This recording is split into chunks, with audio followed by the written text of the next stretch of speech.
All right, guys. Good morning. Good morning. Hope you guys are well today. We got personal consumption expenditure index data. Inflation data is what it is, and it's incredibly important.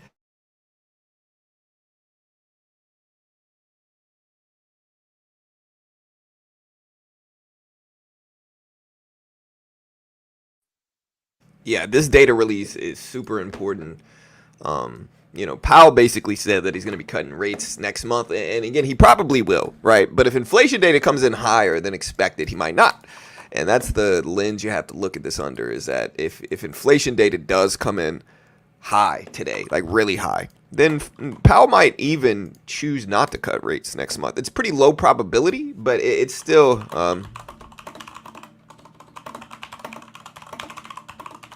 something you want to pay attention to. And regardless, inflation data will move markets. Like, it will influence markets a ton. So,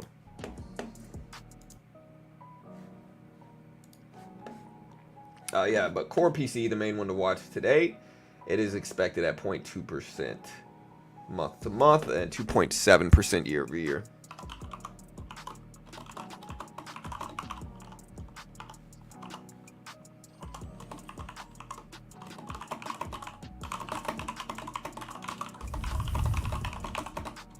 Let us know live in chat.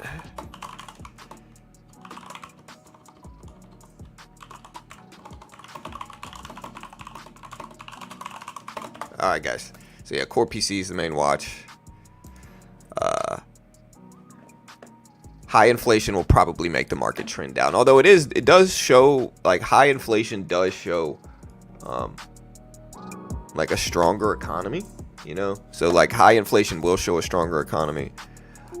But it's not really the priority with inflation data, I would say. Inflation data is the one where pretty regularly lower is good, higher is bad, right? But it's not always like that, and anything could ultimately happen, like I always tell you guys. So what's up, Ariel or Oral, Jay, Crypto, Ty, Lucas, Freddie, 803, Jan, or Jan, whichever one it is. Game, William, David, Steve, Kurt, Lewis. What's up, chat? Hope you guys are good. Sharma, what's up, man?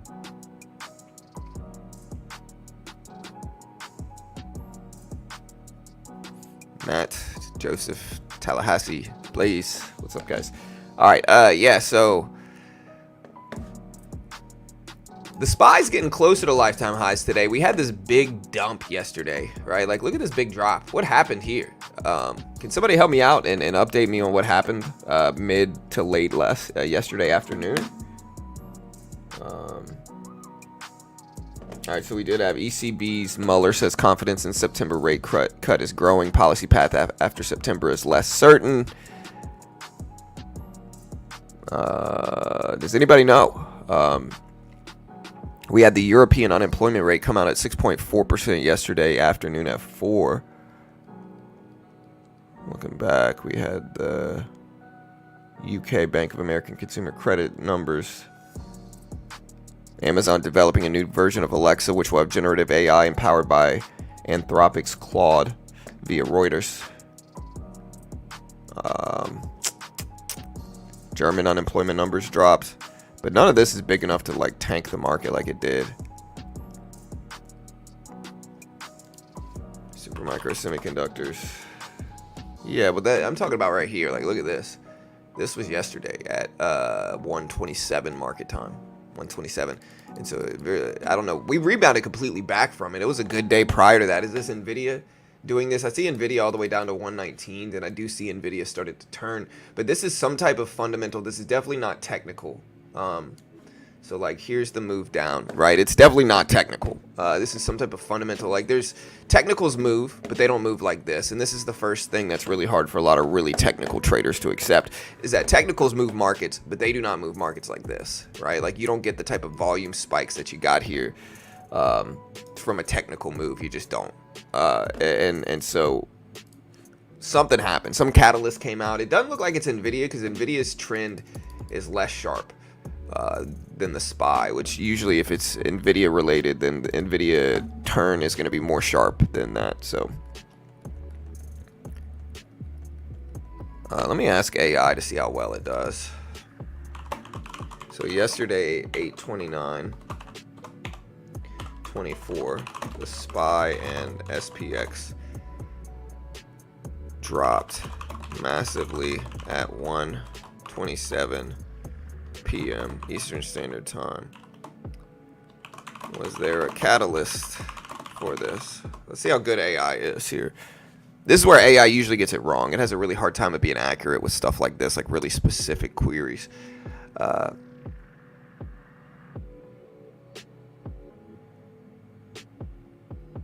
Okay, so this is what AI says. AI says, quote, "The sudden decline was primarily triggered by concerns over an unexpected announcement related to the future Federal Reserve actions. Specifically, there were rumors that the Fed might delay an anticipated rate cut due to stronger than expected economic data released earlier that day. This news scared investors, leading to a sharp sell-off as markets recalibrated their expectations regarding monetary policy." Basically, let me find the source. Send me the source. It's using NASDAQ and FX Empire as the source. Not the best sources. NASDAQ is good, obviously, but yeah.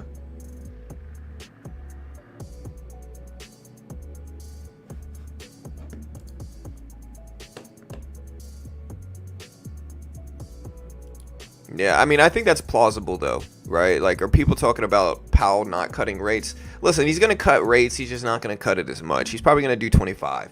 Like, this is pretty likely. If we look at the probabilities, right, like, you could always check.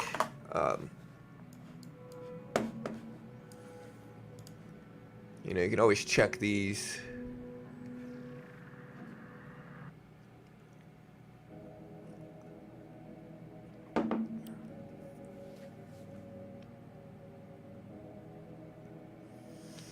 And right now, there's not even an expectation for a pause again, right? So that's just rumors, it seems like.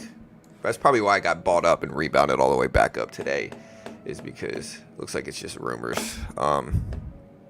Yeah, I got you guys. Let's do a countdown. We got an hour and about 10 minutes left. All right, here's the timer. I mean, not always, but it's more probable that we're going to downtrend in September than another month. How much impact do you think after release of data? In my opinion, it could cause a big rocket in the direction of all-time highs or a massive downtrend. Yeah, I mean, PCE data is very relevant, right? So again, you got to understand this. Okay, when the Fed gauges whether it's appropriate to cut rates, right? They look at a couple different things, right? One of the theories on why this big drop happened is because of better economic reports, right? So if GDP's at 3% here, let me refresh this. This is a little weird, right? I'm going to push my mic back just a little bit. Let me know if you can't hear me. Right, so when the Fed calculates whether it's appropriate to cut rates, they look at a couple different things. They're going to look at GDP data without question, right? In yesterday's GDP update, I told you guys how important it was. It showed up at 3%, right? 3%. Now, this is a strong economy. A GDP growing at 3% strong. Right now, this is on the heels of a lot of people, including a lot of big-time analysts, investors, cough, doom and gloom YouTubers who are basically just trying to get views, cough, telling you guys that we're in a recession right now, which we're not. I mean, it's very clear we're simply not in the technical definition of a recession. And I know I'm going to hear some people be like, oh, they changed the definition. And I'm not even saying we weren't in a mini recession when they did years ago, when we did have 2 consecutive losing GDP quarters. That might be true. We might have been in a little mini recession then. One thing I do know is that we rebounded back really quickly. And the point is, we just don't have 3% GDP growth in the middle of a recession. That just doesn't happen. We also don't have low unemployment at 4.3%, even if it ticked up a little bit. And so, yeah, again, that's the point, right? And so the argument for a rate cut is that we're going to be in a recession. Oh, we're in a recession, we should cut rates. Or, oh, we're heading there. More reasonable argument is we're heading there, because that's somewhat, I'm not going to say it's true, but it could be true. And so the point is, when GDP shows up at 3%, it means there's much less of a need for the Federal Reserve to stimulate the economy through lowering interest rates, right? They don't need to lower rates as much, because the lower rates if we're heading towards a recession, and 3% GDP is not really the biggest sign that we're heading towards a recession. I'm just giving you guys the Fed's logic here. The Fed's logic is this. But the other thing that Powell specifically mentioned the last time he spoke at Jackson Hole is he said PCE consumption or PCE inflation data is very, very important. Now, why is this important? This is the Fed's preferred, specifically core PCE. This is the Fed's preferred inflation metric, right? So this is like, I like looking at CPI, and I think retail watches CPI much more than PCE. Like generally the last CPI report we had 5,000 concurrent viewers watching at 8:30. And so retail watches CPI more, but the Fed specifically always states that they watch the personal consumption data. Specifically, core is the main one, the most important one, the more relevant one, the more impactful one is core. And again, what Powell said is that if we end up spiking in terms of inflation, it's going to cause them to reevaluate their current dovish stance on September, right? And so again, today's expectation for this is 0.2%. 0.2%. If you want a month-over-month reading, it is 2.7%, right? And so, and again, this is pretty good, right? Like 2.7%. People like to complain about it, and I know their goal is 2%. Is really what they're pushing for, is 2% inflation. But sometimes, like, I'd love to be a billionaire, but I'm happy at a millionaire. You know what I mean? Like, I'd be happy at a millionaire, right? Like, you can't always get the ideal situation, but if we come in at or around 2.7%, at or around 2.2%, the Fed's almost certain to cut rates next month, right? Like, this is the last big economic report outside of maybe CPI in the next few weeks is when it drops. CPI comes out in about 2 weeks from now. Outside of that, this is probably the last big economic report that's going to influence whether Powell cuts rates or not. And again, what would cause Powell to cut rates is if this came out greater than these numbers here, greater than 0.2%. If this showed up at like 0.6%, that's definitely a bad sign. If this showed up at 3.2 or 3.4, percent on the year, that's definitely a bad sign. And so that's the lens you want to look at today's report under. If you think rate cuts are necessary, you want better inflation data, because if inflation data is worse and economic data looks strong, if the economy is strong and inflation is spiking, objectively looking at it, it's not the time to cut rates, right? Because cutting rates can make inflation problems much worse, right? Really, the real reason inflation spiked is overall we had a low interest rate environment post 2020, but we did a lot of quantitative easing, like the Fed creates bank reserves and use those to buy bonds and financial assets, injecting liquidity and helping interest rates stay low. That's one of the reasons inflation spiked, though, because we sent out stimulus checks, we had QE, and interest rates were low, right? And again, I know people that like go to Vegas, right? And some of these people said that they saw more people at like the luxury stores in Vegas after everybody got their stimulus checks post 2020 than they had ever seen before, right? And so that's why Rolex prices doubled. Bernard Arnault, now one of the richest dudes in the world now because of all this stuff, and that's the real reason inflation spiked. It's not just low interest rate environment, it's QE, it's stimulus checks, all of that stuff post 2020 caused the spikes to inflation. And so people that are pushing for rate cuts, mostly like people who benefit from low interest rates, like lenders, real estate agents, so forth, people who are involved in buying and selling or using lending to a high degree, they're going to want a low interest rate environment because their businesses thrive when interest rates are low, right? But the consumers are the ones that are going to pay for that with inflation. Inflation's going to go up. So it's a slippery slope. It's a very, we should be balanced. And I've been very, very consistent. I always think that we should not cut rates. I think we should leave interest rates high. And real estate has been pushed up. And I'm buying, like, just to put this into perspective, I'm buying real estate right now, with cash, and some of my bias is that I'm paying cash for it, and so I can get good deals right now. When interest rates are high, cash is really king, right? And so I can put some lower offers down with cash, and hopefully they accept and get some good deals in real estate right now. But with that said, I'm okay with real estate correcting a little bit. It's up massively over the past 5 years. I think if we were in a situation where real estate was struggling, like not people who want to buy real estate, not renters, but if we were in a situation where real estate prices were dumping down very, very quickly, people were losing jobs there and all this stuff, that's a different story completely. But what we've seen is constant rises in real estate prices. The Case-Shiller house price index has been very high for the last few years, just gone up and up and up. And so I don't know, And of course, we're going to get some people here that just me saying we're not in a recession strokes some type of weird bias in them where they're getting mad at me because I'm not, like, again, it's an election year. Both sides have an agenda behind what they want, and I'm avoiding that completely. I don't care about any of that stuff. I am just looking at the data, which I think we have to look at the data.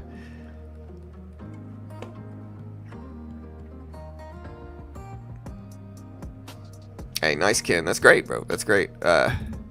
Honestly, yeah. I mean, some real estate agents are going to be doing really well. And I hope they are. I don't have any. It's not like I have anything against anything. Yeah, the way I look at it, Blaze, is people are. It's an election year, brother. You know what I mean? Like, one side wants to think wants you to think everything's rosy and perfect. The other side wants you to think it's the worst it could ever be, and both of those are wrong right now. I'm not saying things are perfect. I'm not saying things are even good. I'm saying we're not in a recession by the technical definition of it. You know, and a lot of people like to use years ago the technical definition as an argument. And then when I say, hey, we're not in the technical definition right now, then they're getting mad at me. You can see how much like political bias floats around out there, right? And I'm just trying to get past all of that stuff and give you guys the truth based off of everything else, you know.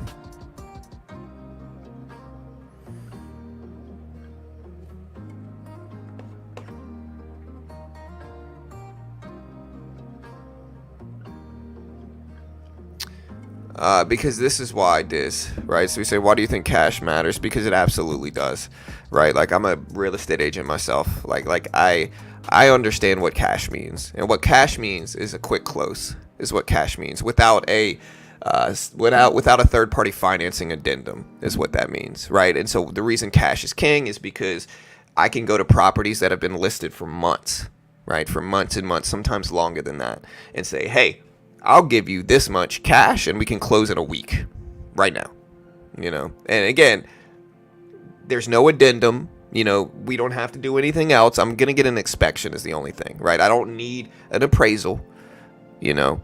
I don't need a third party financing clause where they can get out of it, where the buyer can get out of it if their mortgage doesn't come through, right? I can say, hey, if you accept this offer, we'll close in a freaking week, you know? And for people that have listed their homes for a while, that's a powerful thing right now, for sure. There's less buyers right now. It's definitely not the most buyer-friendly market. There's not a lot out there. Not many people can afford things, and so, yeah.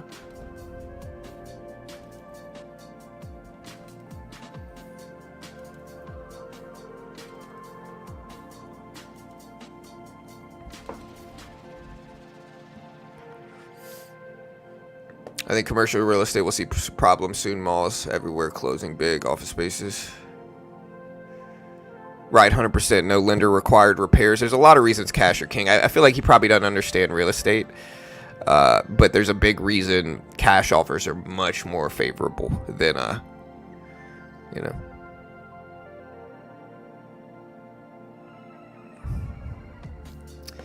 Yeah, I mean, that's obviously not the case. To be honest, Diz, you just sound bitter, brother. Like, I'm telling people, it's, if you think there's not a nuance of the market right now, brother, where a cash offer right now, specifically in this current market, is going to be a much better thing than an offer based off of mortgages. Like, again, I'm telling you guys my bias. Like, I'm telling you got that, like, y'all, that not to brag, because my bias is that interest rates can stay high so that I can get some better deals, right? Like, that's my bias as an investor, 100%, you know? And so I'm telling you that so I can try to be honest about my bias. PCE last time showed up at 0.2%. Last time for year over year for core PCE, that is, it showed up at 2.6%. This time they're expecting a bump up to 2.7%. No, there's no promo code or anything. It's just the link, you know.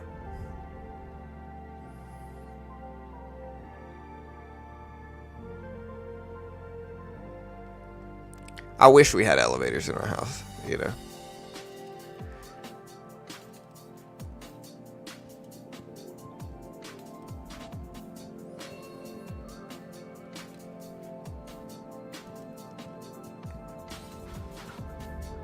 Yeah, all good, Vi.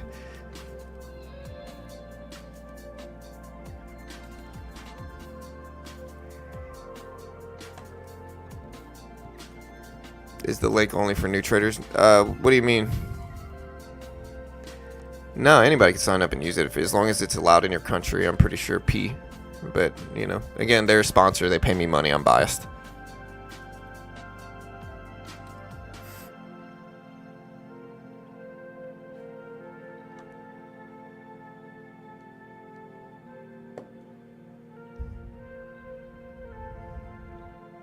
Yeah, for sure, Jay. 100% commercial real estate problems. I am very, very skeptical in commercial real estate. 100%. Right? And again, commercial real estate is on the way out. A lot of it. There's still going to, there's still going to be commercial properties that you need to buy and sell and that businesses need. Like, that's very true. But the percentage of people that need commercial for their business is going to obviously go down because of technology growth, right? Nobody needs to pack a warehouse full of people anymore. A lot of the time they can do it all from home, remote work, using conferencing software, have similar productivity but not pay 10,000 plus in rent every month. And so that's bad for commercial. This has been the truth for the last few years where commercial is starting to drop.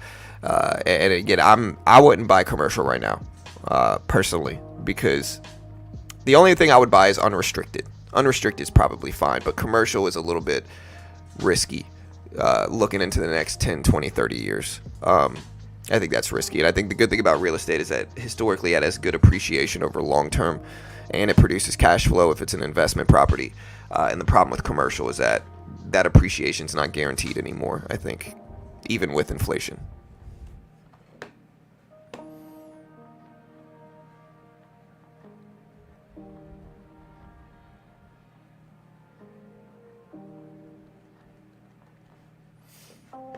All right, guys, we got an hour left. PC's massive. And we'll see. Again, if PCE comes in high, it might mean less of a need to cut rates. If PCE comes in low, it might mean more of a need to cut rates.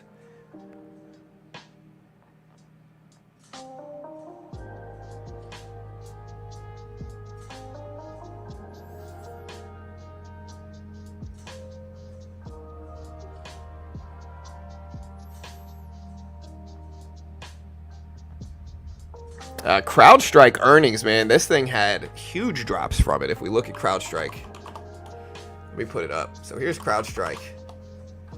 Huge rebound back up, though. So it had terrible earnings and then rebounded huge yesterday, massively. This thing bounced back all the way up to almost 280 or over 280s. So it didn't hold all the gains, but now CrowdStrike is technically green from earnings, which is really, really interesting. Here's their earnings right here. Now they're technically green from their earnings report. And I mean, to be fair, I think the reason for this is that CrowdStrike is down so much right now. It's down so much. I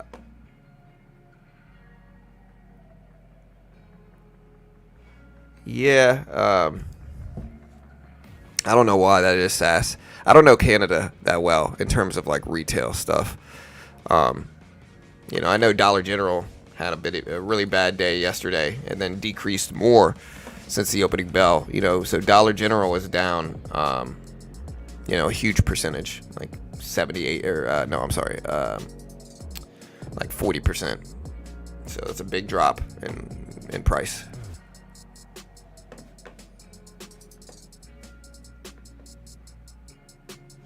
All right, guys. Good morning. Good morning, Hobie. Sorry for the echo. I got my stop loss in place. Yeah, be careful. Today's gonna be an interesting day.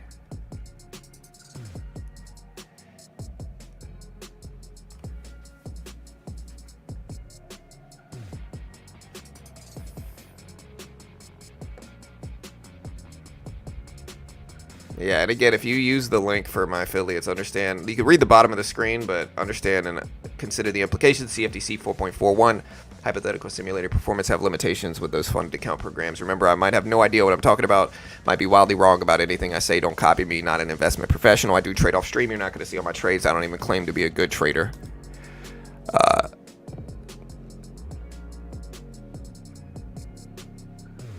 People are so bitter. Yeah. People are just weird, dude. Like, the internet's weird, man. We doing a poll? Did we not do one yet? Here, let me do this. Does PCE come in high or low? Does core PCE come in higher or lower than the 0.2% expected? Higher, lower.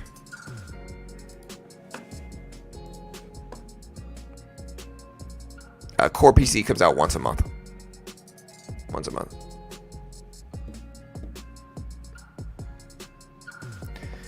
Yeah, NVIDIA all the way down to under 119s.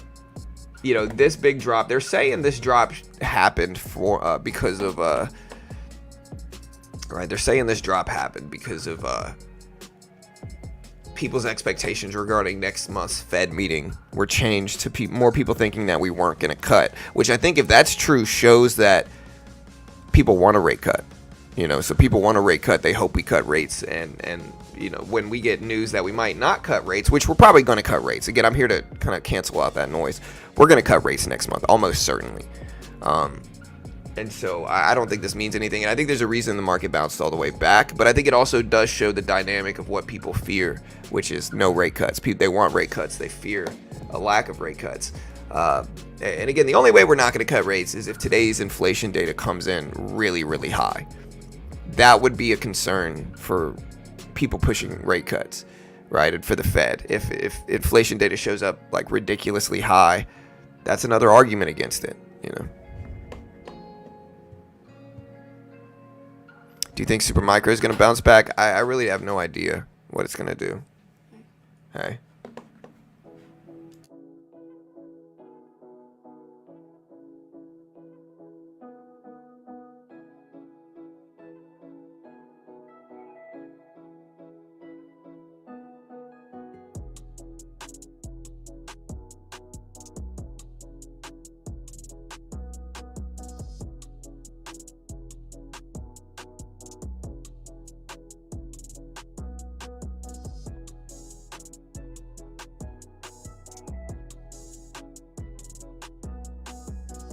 All right, guys. So, yeah, I don't know about Supermicro. I think Supermicro, it was really interesting. People were asking me about this one before the earnings came out, or before this big correction that it had, before the short report came out.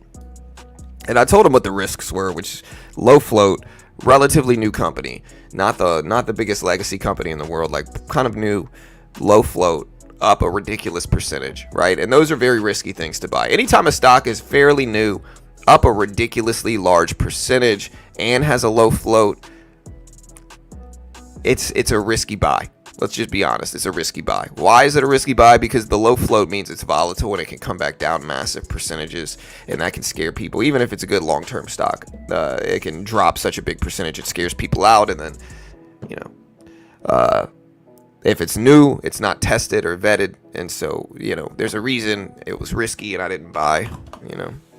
And now it did bounce back though yesterday. So is it back all the way? No, but it was at 395s on the 28th. It is now at 460. So that's a pretty large percentage bounce back short term.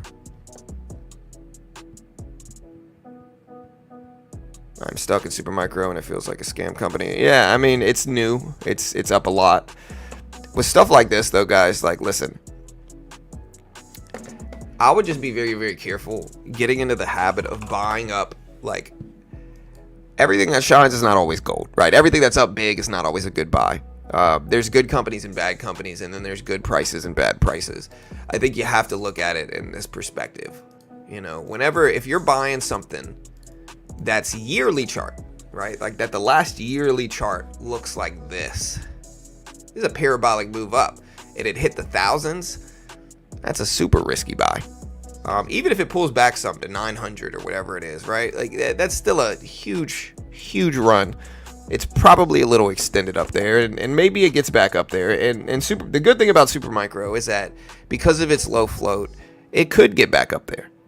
I'm not saying it will, but you know, just be careful. Be careful buying up stuff that are up that ridiculously large percentage, because that's a big percentage. Yeah, it turns out hopping on the hype train after it moves 500% is risky. Right. Water's wet.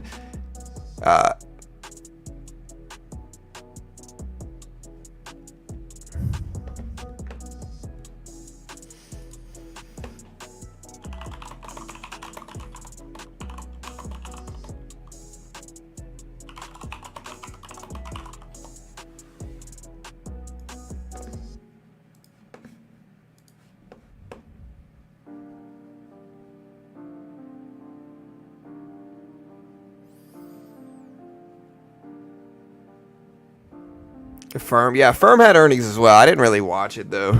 How did they do? So they did well yesterday. So Firm killed it, man. They are up. They're up 30% right now. They were at $30 prior to this run. They're now at 40. They're now at over 40. So they're up over 30% roughly. They've gone from $30 to $40, which is a 30% move, 30+% move. So that's nice. Good job for them. However, I think more natural bear trap may occur. For which one?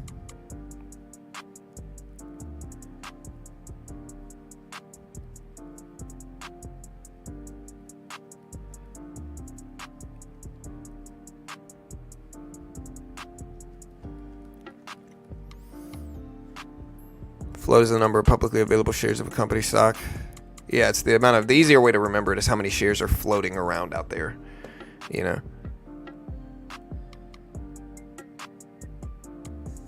All right, so we got 500 people here already, guys. Anything else you guys want me to look at today?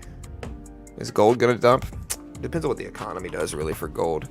You know, I was telling my wife about this, right? So my wife came to me and she was like, "Hey, baby, you know, you think we should buy some gold? Like, you think we should load up on gold right now?" Because she's listening to stuff and they're telling her, "Oh, buy gold," right? And what I told her is the truth, which is that gold over the last year is up over 25%. You know, over 25% in the last year. You know, the last year would be right here. A year ago, gold was at 2,000. You know, so yeah, gold's up over 25% in the last year. Gold is a great long-term investment if you're holding it for 30 years. Sure. Short-term, gold's volatile. Short-term, gold can downtrend for a decade plus.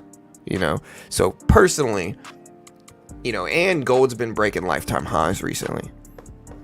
And so the time to start accumulating gold, in my opinion, is when it's on those long-term downward trends. When it starts to downtrend for 2, 3, 4, or 5 years, that's when you buy gold. Not when it's breaking highs up 25% a year. Personally, that's my stance on it. I might be wrong. Maybe gold continues to rip up. I have no idea. It depends on what the economy does. That's very true. And it's a good hedge against economic weakness, but it also could drop massively. So there's a lot of dynamics to that, but yeah.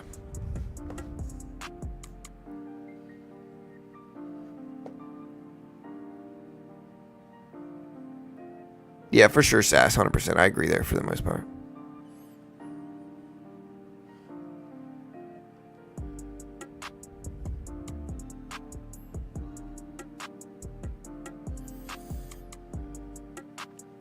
Technical or fundamentals, which one is more important for beginners? It depends on what you're doing. If you're investing, fundamentals is vastly more important than technicals, without question. Like, technicals mean very little in terms of long-term investing. You know, if you are day trading, swing trading, it's a mix of both, right? I would say neither one of them trumps the other in terms of importance. I would say that day trading technicals probably do. You know, swing trading, it depends. You know, depends on how long you're holding.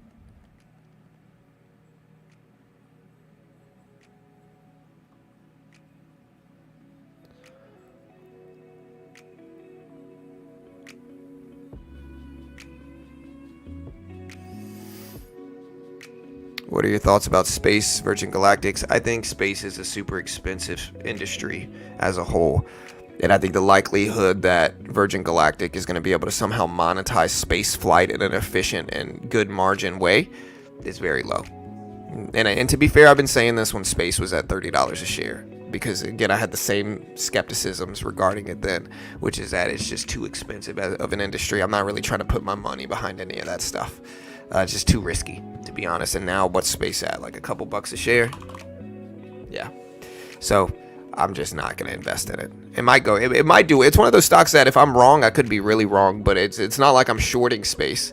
I'm just not buying it.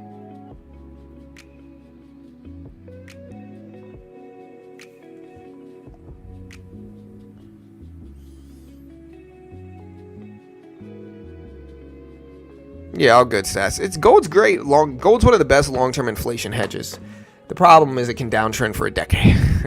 And so if you're trying to buy something for the next decade, gold's not probably the thing. If you're trying to buy something for the next 30 to 40 years, gold's probably the thing.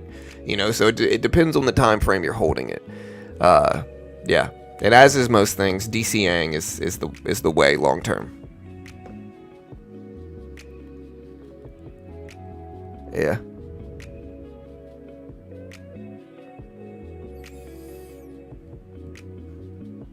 All right, so we got over 500 people here. We still got 45 minutes left before this report comes out. We'll see.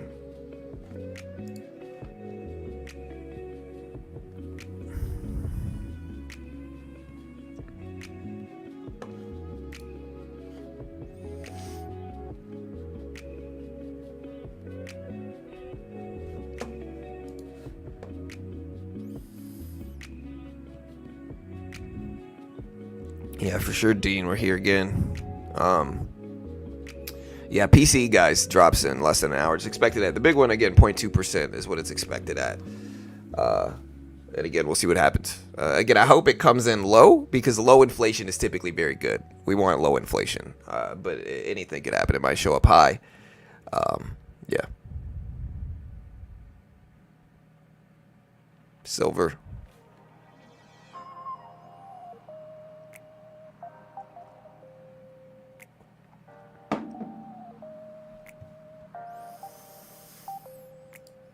What's the silver? I always forget the silver futures contract. Is it SLV? Is it SC? I can't remember what it is. Silver. Somebody will update me before I figure it out. Is it SN?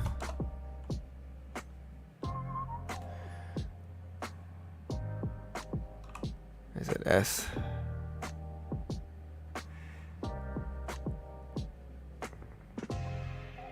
What's up, Yair? What's up, Blaze?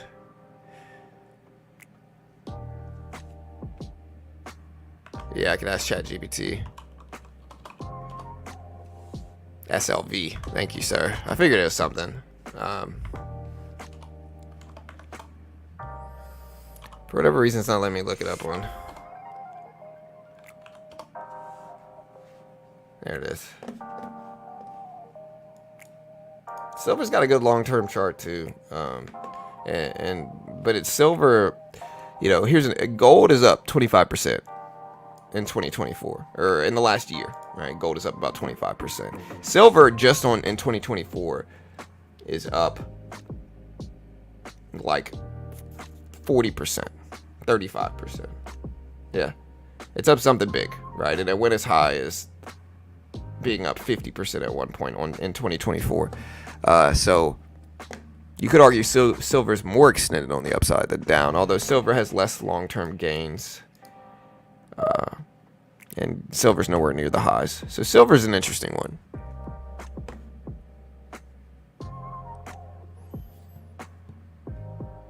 Yeah. Yeah, I'm still trying to, I don't know what it is. I'll have to, AI will help me out.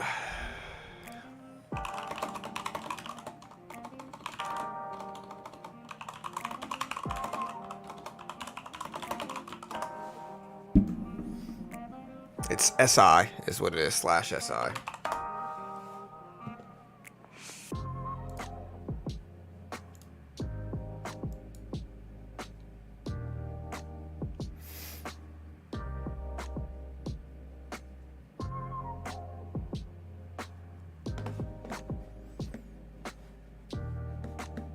Yeah, so here's gold. AMD at 147s.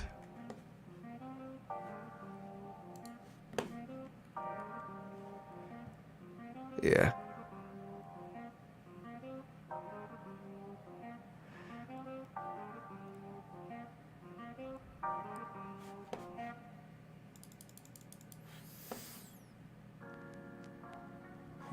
Yeah, the stripper index is real, believe it or not.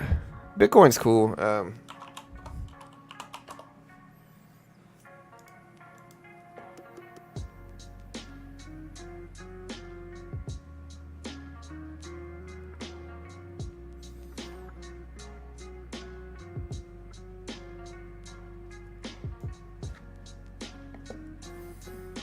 Yeah, there's a lot of good ways to look at it.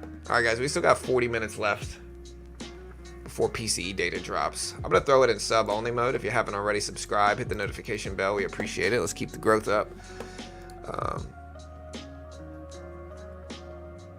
And again, this is a huge report, massive report.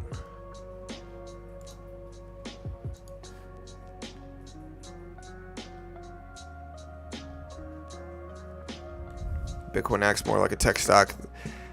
I don't know. Bitcoin, I think Bitcoin acts a lot like gold, right? Like, how does Bitcoin act like gold? Because, like I said, gold is very consistent long-term. Short-term is volatile, right? Bitcoin is very consistent long-term. It's up massive percentages. It's literally the best performing investment in the last century.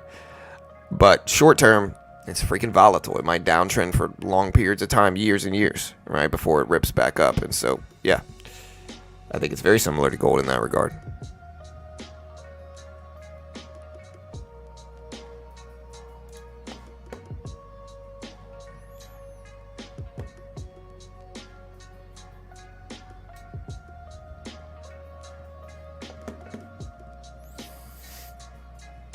Yeah.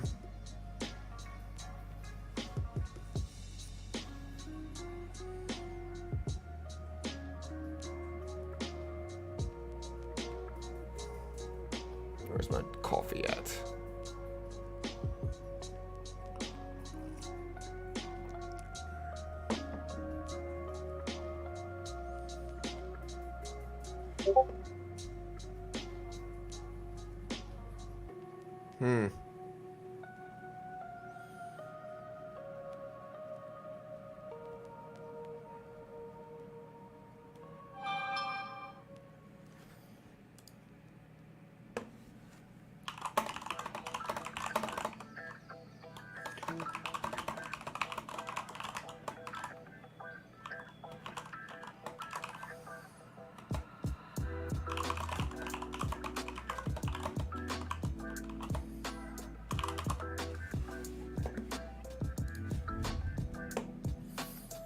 SoFi. Where is SoFi at? Inverse chat indicator. Yeah, that might actually work.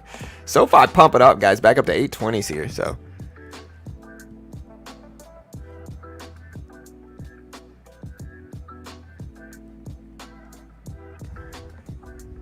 do you think we'll see $100 for Nvidia? I mean, it's possible. I'm not sure. Do you like Dell? I think Dell's good long term. I think Dell's good and strong as a company right now. And I think they've ingrained themselves well in computing. But I also think there's some long-term risks with it, believe it or not. I might be wrong.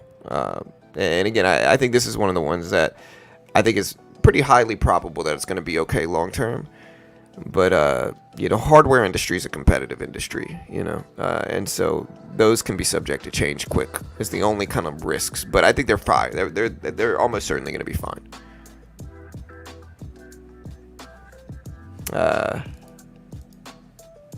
The only other problem with Dell is that it's up such a huge amount in the last couple of years. It started 2023, Dell was at $40. It hit highs of 180 a couple months ago. It's all the way down to 110 now. And with that said, this little dip seems okay. And it's up to 115s now, so it's still kind of low relative to its highs a few months ago. So maybe it's a good dip buy. I don't know. It's kind of what I look for.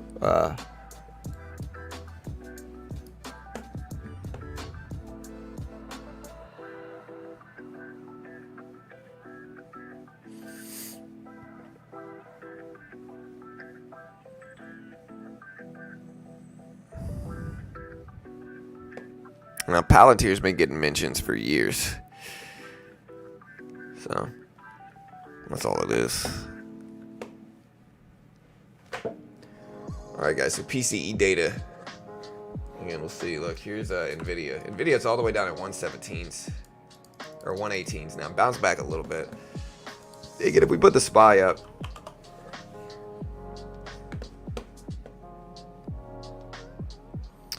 Here, I know what I need to do.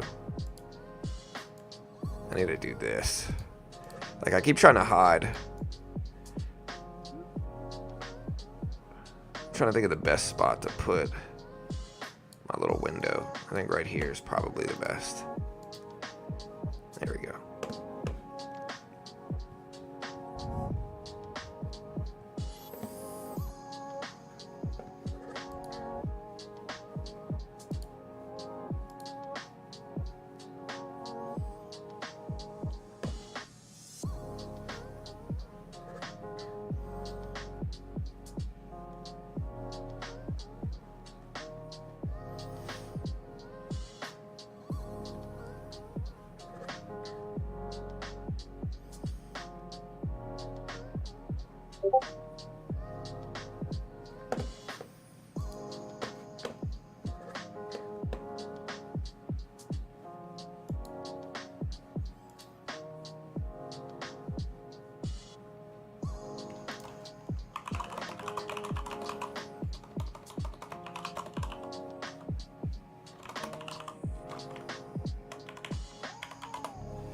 Hey, what's up, Beach Bum? Yeah, y'all go subscribe to Beach Bum right there. Check him out. Check out his live streams this weekend. Good swing trading stuff, for sure. Good content. Give that man a subscribe. He's earned it. Do it now. I'm thinking it'll put kind of day. I don't know, man. I think it's going to be a data-dependent day. I think today's going to be... I think a lot of it is going to depend on what the data shows.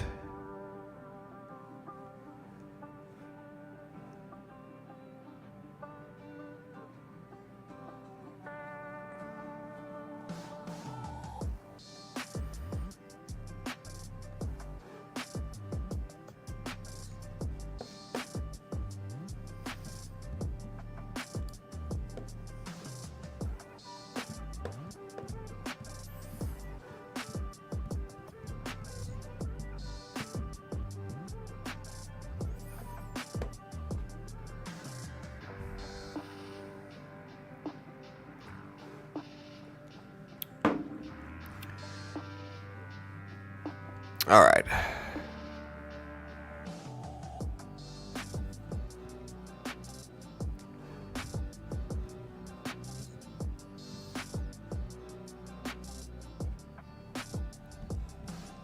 All right, guys, so it's about to be 8 o'clock. Sometimes we get like a little, what we call the 8 a.m. scrum when this happens, where we get some volatility and movement here. This does happen a lot. And so, yeah, we'll see. Guys, we'll see. It's here. It's time. We got 30 minutes exactly left until PCE data, guys. And PCE is massive. It's incredibly important.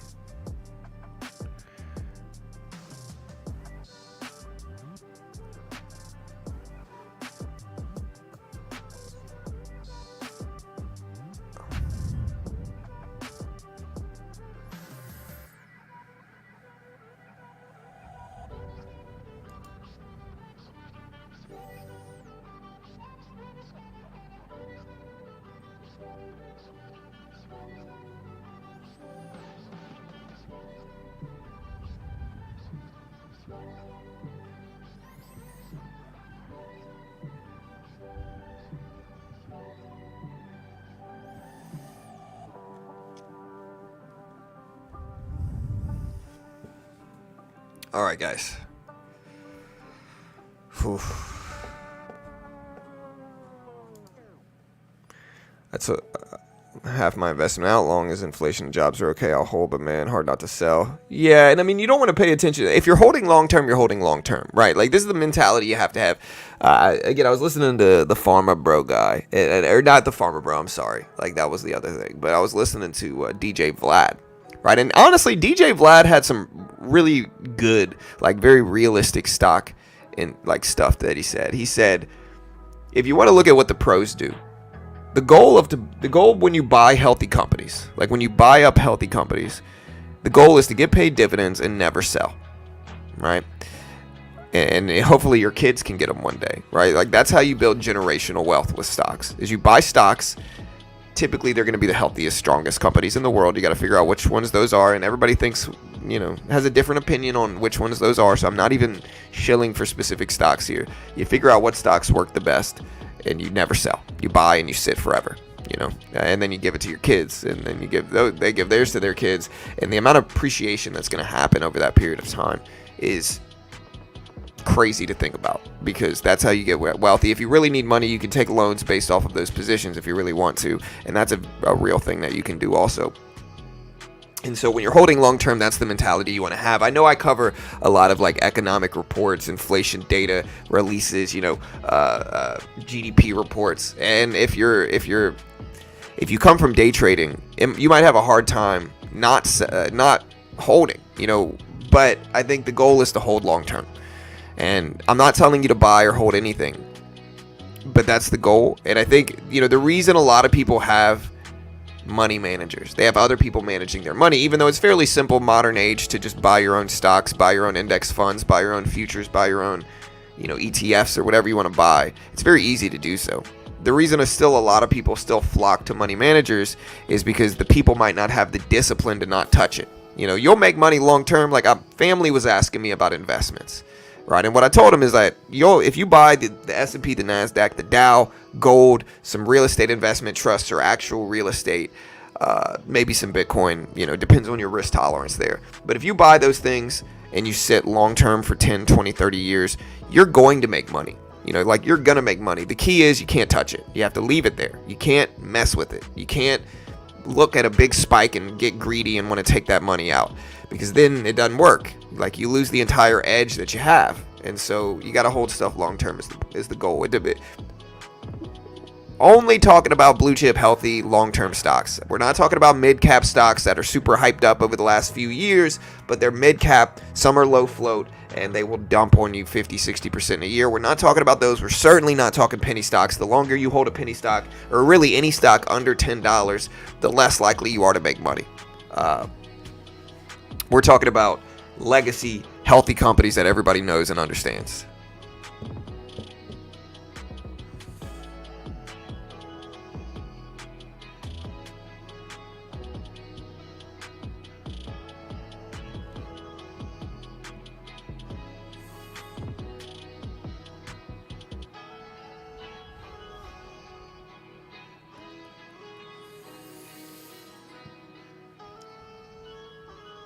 My daughter's trading account is active today. She's 19. She has $1,000.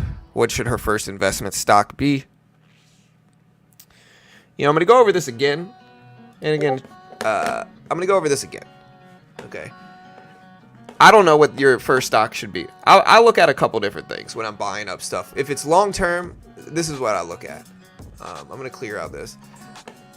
Again, I'm going to copy Pharma Bro. Because apparently he's good at stocks. Better than me. I'm top 3 worst ever. But I'm going to copy his thing here. So shout out to him. There's good prices. There's good companies at good prices. There's bad companies at good prices. There's bad companies. Or no, let me redo that last one. There's good companies at bad prices, and then there's bad companies at bad prices. All right, your job is to buy these top 2. Good companies at good prices, bad companies at good prices. You can make money on either one. You can make money with bad companies at good prices. I've made a lot of money with Snapchat. I'm not saying Snapchat's a bad company, but it sure definitely ain't good. I've made money with bad stocks for sure, because they were so down. They were so cheap. And they have a high daily active users, monthly active users, or whatever, but it's hard to monetize or something like that. Publicly traded companies are interesting, but your job is to find those 2. Now, the way you can find these is you look at income, you look at cash flow, you look at income, and you look at long-term trends. You also can look at stuff like the PE ratio. Pre-E stands for price to earnings, is what it actually is, price to earnings ratio. Anything under, I would say, 20 is pretty solid, But it's not the end-all, be-all. You're going to find good companies that have a PE ratio of 50, 60, 70. I think NVIDIA has one of 65 right now. So it's not the end-all, be-all. It's just another criteria to add.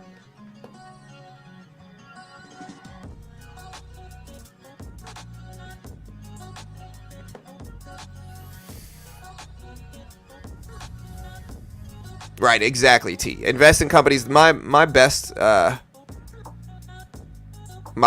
trades are trades where I invest in companies I know. Yeah, I mean, sorry, Marco. You'll be okay, man. Prices are... I think your problem is I'm not really understanding the questions. Prices or going down at the grocery store. Do you think so? What are you talking about, man? I don't even know what you're saying, brother. But it's all right. Let it out, It's okay. But no, investing in companies you know and understand, right? People ask me all the time about all these individual companies. One of the things I'm very consistent on is if I don't know it, I'll tell them. I'll be like, look, I don't really know this company, this industry like that. And so I'm not going to put my money in it because I don't know it. I invest in tech because I know tech to a certain extent. Top 3 worst ever. But yeah. Yeah. Are grocery prices going down? I don't know. Let me see.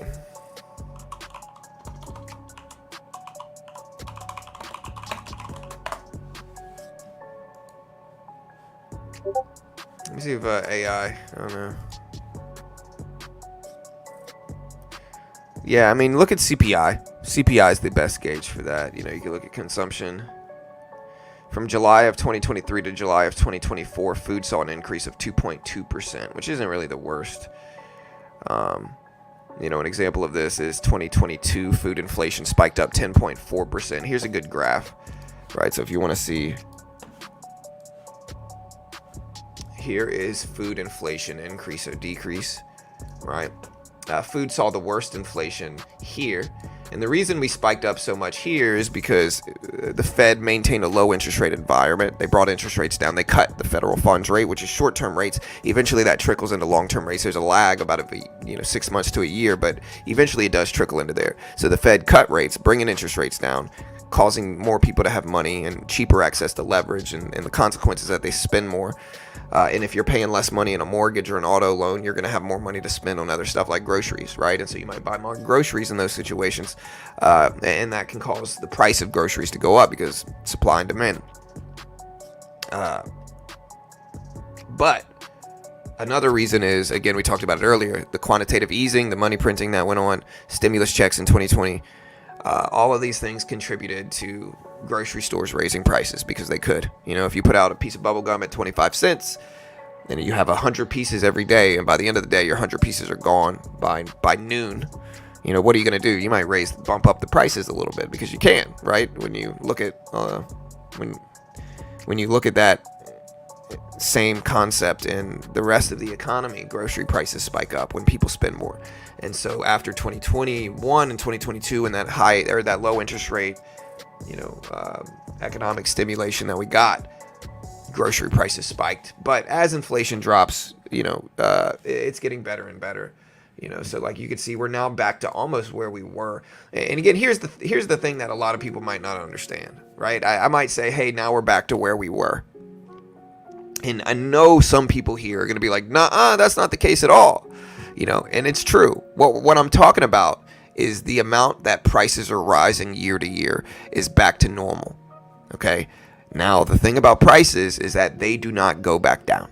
I hate to break it to you guys. Prices, once inflation happens and prices go up, they don't go back down usually. They're stuck there. The best we can do is slow them down. And so, yeah, it is what it is. And again, it's one of the reasons I've been very consistent with telling people I do not think we should cut rates, because prices have already gone up a ridiculous amount in 5 years. Cutting rates might make that 5 times worse. And so I don't want to cut rates, especially not aggressive rate cuts. I'm okay with 25 basis points, but they're talking about dropping rates a full percentage point this year. And if that happens, inflation could spike again.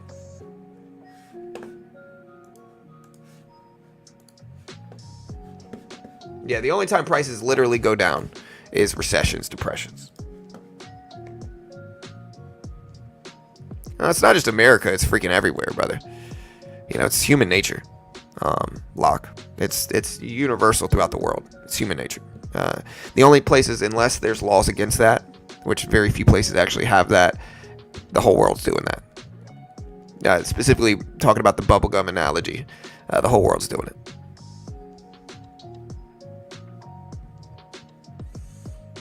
Yeah, again, not an investment professional, not liable if she loses. I have no idea what I'm talking about. I might be wildly wrong. People call me the top 3 worst trader of all time ever in the world.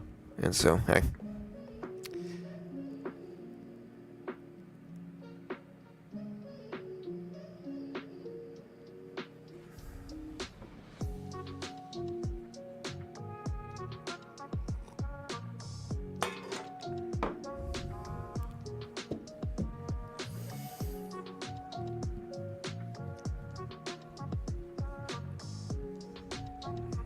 I'm okay with that, Sam. I'm okay with them capping. I'm a big believer in capitalism, though. Like, competition's competition. If one company's charging too much, another company will sprout up and do the opposite, and consumers win. Now, again, most people are really unhappy because of interest rates being super low and all the stuff that happened in 2021. In the Fed, and again, I always say this, right? Like, people always like to play both sides, and it's an election year, and so emotions are high. Everybody's unhappy. Politicians do a really good job of kind of ruffling people's feathers and and getting them upset, right? And I'm not saying you shouldn't be, but what I'm saying is like they're going to play both sides. They're going to say, a lot of people are going to be like, I can't believe the Fed, what did they do? They caused inflation to spike. But if we didn't lower rates or do QE in 2020, in 2021, I mean, then people would be complaining and saying, oh, why do we have these guys? They're not doing anything. They're just sitting there letting us go into a recession. What the heck? And they'd be complaining about that, And so, like, no matter what, you're kind of, no matter what you do, especially if we're talking about like the Federal Reserve or politicians as well, people are going to be upset. I think 2020 was a very weird thing that we haven't seen in a long time, and that I don't know if it's anybody's really fault that the thing started like that. Now, some people might have made bad decisions or whatever, and that's probably true, but yeah, I think we have to look at it with that context.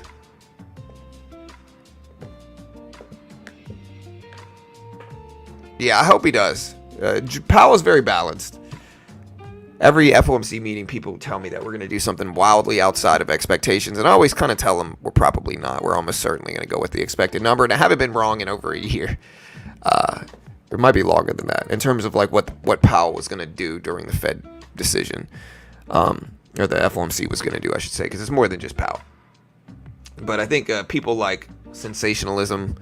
They like to make everything the most exciting it's ever been. Like I saw the last Fed meeting. Some people are titling their streams the most important Fed decision of all time ever. And I'm sitting there like, him pausing for the 10th time, 11th time is the most important Fed decision. They're also universally calling it rate hikes. And like, there's just a bunch of people that don't really understand economics, and the Fed covering these things now, which is fine. I think the more people that learn about economics, the better. But yeah, shout out to YouTube.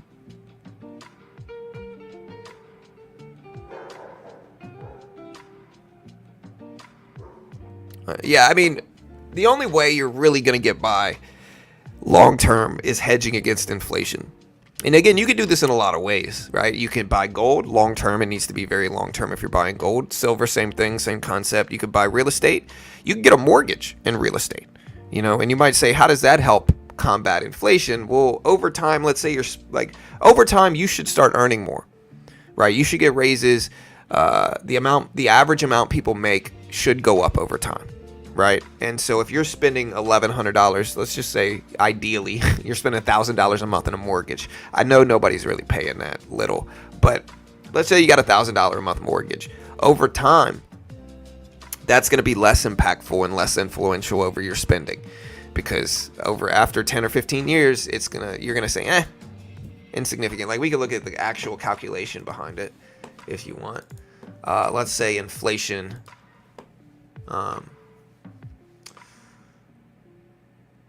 Let's say inflation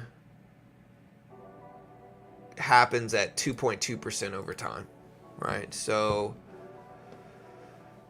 what's the math here? Let's say it's, let's take that $1,000 a month, right? And we'll multiply it times 0.978. I think is the number, right? 2.2%, 978. I think that's right. And so this is how much that $1,000 in buying power is going to decrease from inflation. 1, 2, 3, 4, 5, 6, 7, 8, 9, 10. In 10 years, you're going to be that $1,000 is going to be 20% less significant, right? In 20 years, it's going to be like 40-something% less significant, or a little bit less than that, a little bit more than that. In 25 years, you're going to essentially it's going to be like 50% less impactful over your budget, or at least in theory, right? And so instead of it feeling like you're paying $1,000 a month right now, in 25 years, it's only going to feel like $500, thus combating inflation in its own unique way, right? Now, I don't know if that's necessarily ideal right now with the high interest rate environment we're currently in. I would wait and refinance with low rates and then, get yourself in that situation. But the good thing about real estate is that over time, it can heal a lot of wounds in terms of inflation, in terms of, investments.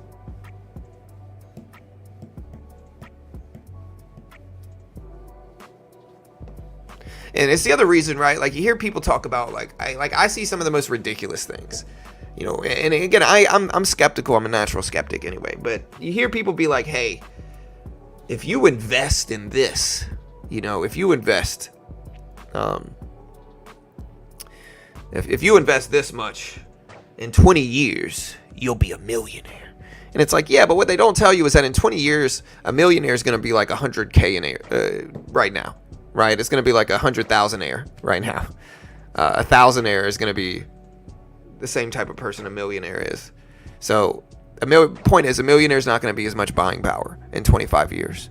And so it's going to about even out. It's going to about balance it out, right? So if you save 100K and that 100K turns into $1 million in 40 years, they're acting like $1 million is going to be the same buying power that it is today, and that's simply not true, right? And so the overarching point I'm trying to make is like, don't fall for the people who tell you to save everything right now so that you can be a millionaire when you're 65. It's not going to be the same buying power. And I want to live good now when I'm young, not when I'm 65, 70 years old. And no offense to the 65 and 70-year-old people out there, but I'd like to live good now. And if you want to live good now, you got to take risks. You can't just save all your money until you're 70. Now you should save some money, of course, because you got to retire. But life's short. That's my stance, and it's subjective for sure.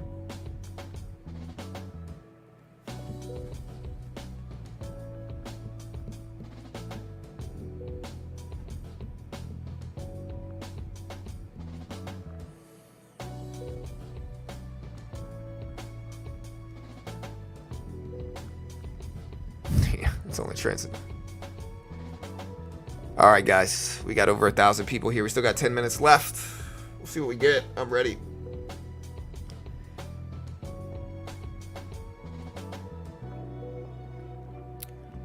Yeah, this is a big report. And so again, I think you should save up money long term, but I also think you have to have the understanding of like, look, you got to take risks if you want to live good when you're young. You can't just say, hey, I'm going to save everything so I can live really good when I'm 65. Who knows if any of us will even see that? I mean, I'm going to put it out there. I'm going to live until I'm 105, but still, live good, take risks. Not too much risk, though. It's subjective, but a good take. Yeah, it's opinion-based. Yeah, well, you want to save for retirement, medical expenses, for sure.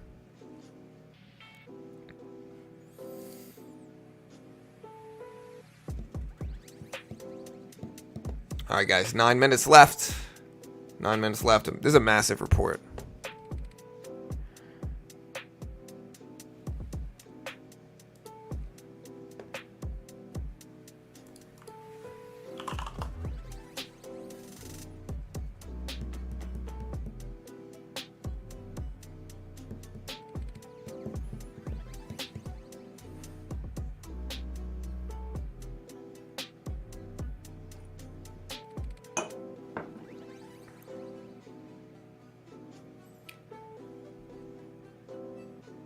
I gotta watch for cauliflower ear. I don't want my ears to get big. My ears have been hurting a lot lately. Top 3-ish. How do you feel about buyers paying commissions on real estate purchases? I think it's absolutely ridiculous. The new rules that they have regarding buyers.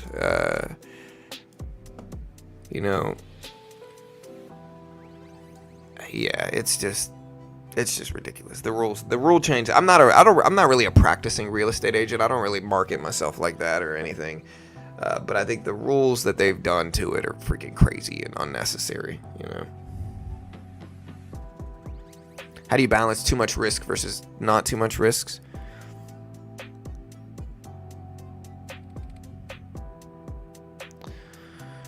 I mean, everybody's different. You just have discipline, selective. You be selective. You have discipline. You never. The easiest way to put it is that it's always better to stay alive than it is to have aggressive growth. And so don't do anything that'll jeopardize your account. Don't take any big percentage risks on your account.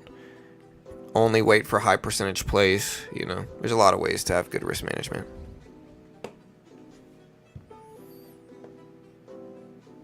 No, right. Even if adjusting for inflation, historical returns on the S&P are still very good, 100%. What I'm talking about, yeah, the S&P is the best investment. S&P, NASDAQ, Dow, whichever one you like. I like tech, so I like the Q or the NASDAQ, but everybody's different. But in general, the biggest given edge in the stock market is buying index funds and holding long term. The compounding effect of that is powerful, and you'll have exponential growth a lot of the time in your accounts if you hold it long enough. But yeah, that's the biggest thing that people understand. Like you gotta hold it long enough. But everybody wants short and exciting gains. They want short term, huge risk gains. Everybody, like a lot of gamblers in the stock market. And again, what I was talking about is the people who be like, yeah, guys, in 15 years you'll have over $1 million if you just invest $200K today, guys. $300K today. And it's like, well, yeah, but in 15 years, $1 million is going to have the same buying power as $300K does today. It cancels out. Like, it's not like, yes, it's true technically, but it's not what you think it is,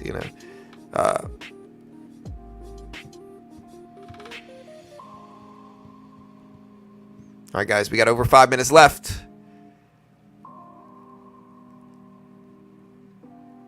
Yeah, for sure. Large cap companies, not a ton of debt. Remember, guys, life is not about yourself, but about your family and children, because they are the ones that really matter. Give your children a better life. Yeah, 100%. I agree. With some exceptions, Everybody always says, oh, I want my kids to have a better life than me. But I think sometimes entitlement can happen.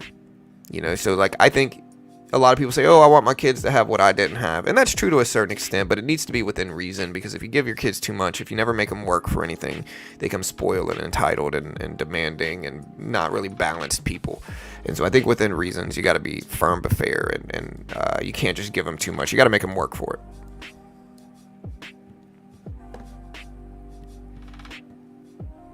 You mean index funds will always go up ultimately? Well, it's never 100%. But generally speaking, index funds will go up over time, right? The more you zoom out, the higher probability it is. So when we zoom out over like a 50-year period, it's almost certain. I would say even at like a 20-year period, it's almost certain.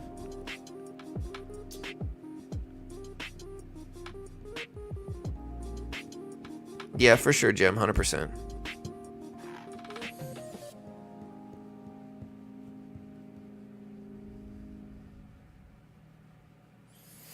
Yeah, so again, guys, we got 4 minutes. 4 minutes.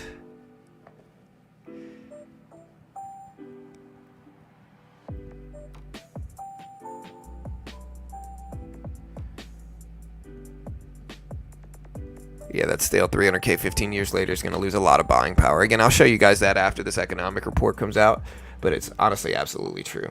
Again, we did this. Say you got 100K. I'll do it really quick. And say inflation happens at 2% every year. We'll call it 2.5%. Right. So say inflation happens at 2.5% every year. In 20 years, that 100K is only going to be about 60,000 in buying power. Right. So if you sit on cash, you're going to lose 40% of your money over a 20-year period. That is inflation in a nutshell. That is why sitting on cash is bad. You could always invest in bonds or something that's guaranteed and have safe returns. But yeah. Do you think we see surprise GDP driver with? Yeah, I'm not sure. Again, expectations are 0.2%, guys. 0.2%. Yeah, I hope for a good report too, brother. I really do. I hope we have good numbers here today.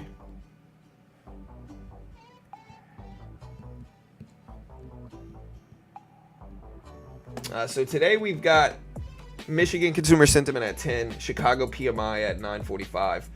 And then again, today we have PCE data, personal income and spending data. But yeah, it's expected at 0.2%, chat, 0.2%. Last time it showed up at 0.2%. This time they're expecting it at 0.2% for core. And remember, the core PCE, which excludes food and energy because food and energy prices are volatile, is the most important one. Right, so again, specifically, Core PCE is the one you want to watch. That is expected on the year at 2.7%. Last time it was 2.6%. This one's expected at 0.2%. So again, subscribe, hit the notification bell. Again, the reason we get thousands of people watching this is because we cover it fast. And so stick around, guys. We appreciate it. And yeah, be ready. Less than 2 minutes.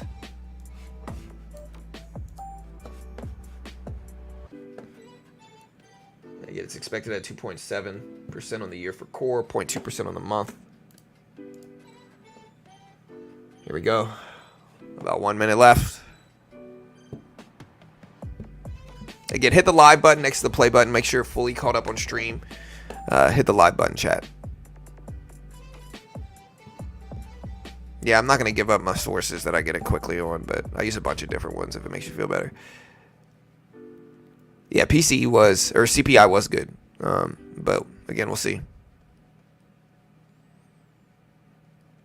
Yeah, I don't really give out predictions on PCE. I know it less than CPI. I usually only give out CPI predictions. And again, the last, I would say I've gotten 75% of them right over the last year.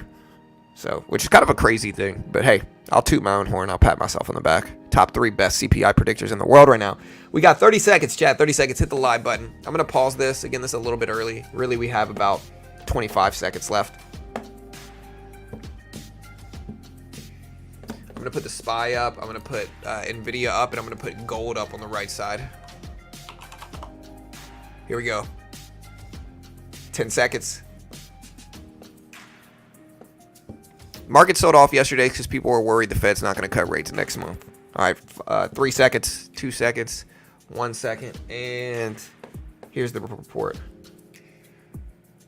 All right, Canadian GDP just showed up at 0%. Waiting for PCE data. It's not out yet. You can see the market hasn't moved. All right, there's PCE. Core PCE showed up lower than expected, 2.6% versus 2.7% expected. Lower PCE than expected. 2.6% versus 2.7% expected. Month over month, it showed up at 0.2%, completely flat. And regular PCE year over year showed up at 2.5%. And so we did have lower than expected PCE data. Look how little the move has been on the market, though. Let me put the Q up. So again, lower inflation data, lower or neutral inflation data. Some of it came in flat. Some of it came in neutral. Others came in slightly lower. Again, core PCE year over year 2.6 versus 2.7, lower than the expected number, which is good. Lower inflation, 0.2% on the month versus 0.2% on the year, or versus 2.6% on the year. Again, the month showed up as expected. The yearly report showed up lower than expected, chat. Lower than expected. So again, we'll put this up on screen. Overall, this means we're almost certain to cut rates next month. And so that's what this means, is we're almost certain to cut rates. So again, core PCE 2.6 versus 2.7%. Last time it was 2.6%. So it stayed flat month to month.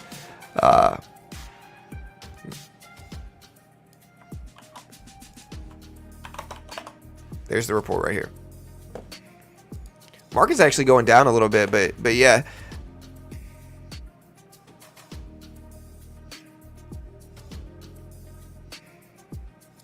Yeah, I mean, the market is underwhelmingly reacting to this. It's just not a huge move, which is fine. You know, it is fine.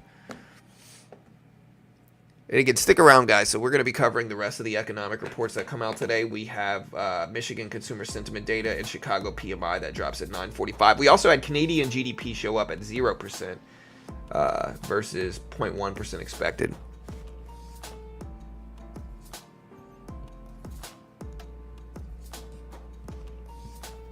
Yeah, again, Canadian GDP. I mean, to put it, I mean, month over month, though. So the GDP month over month for Canada was 0 instead of 0.1. So 0% out of context sounds worse. So it's unrounded. So here's core PC, the actual number here, Chad. So just to put this up on screen. And again, we got more economic reports dropping today. This is really an underwhelming reaction. Gold actually going down a little bit on this report. You know, but usually the Q moves big, and this is a very small move. Again, don't forget to subscribe, chat. We don't sell a course, don't sell a service, have no paywalls behind content. Put everything out there for free. Don't charge for anything. I don't even claim to be a good trader. We cover economic data faster than anybody else. We put out all this massively influential reports. We cover all of it. We live stream all the big earnings reports, economic conferences, Jerome Powell meetings, FOMC meetings, and we're pretty accurate, I would say. But again, if you haven't already, subscribe, hit the notification bell. Everything we do here is completely free. I appreciate the love. Appreciate the thousands of people that join us here every day. And yeah. If you haven't already, though, check out TopStep, funded account program and futures. They give you a demo, test your skill. If you want to day trade, try a funded account program first. I lost $4,000 in the first couple weeks. My wife was like, no, John, don't do it. I did it. I lost, almost cried. Don't be like me. Try a funded account program. TopStep, one of the most legit in the world. They paid out over $40 million to their traders. They have some of the best rules once you're funded to stay funded. And again, they give you a demo. The base one's $50K. It's only $49 a month.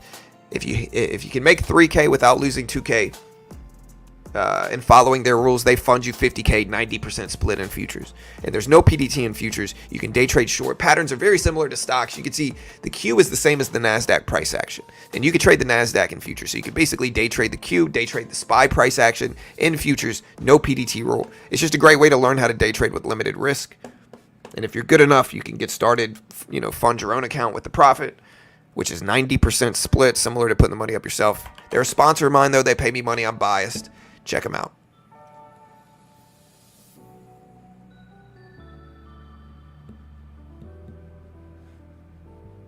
This is weird. No reaction by the market on economic data like this. There's going to be yeah, this is really interesting. We haven't really got, there's a reaction, but it's not a big reaction. Yeah, so just to understand the context of it, there's a reaction, but it's not big. Like, there's a weird small reaction to the market.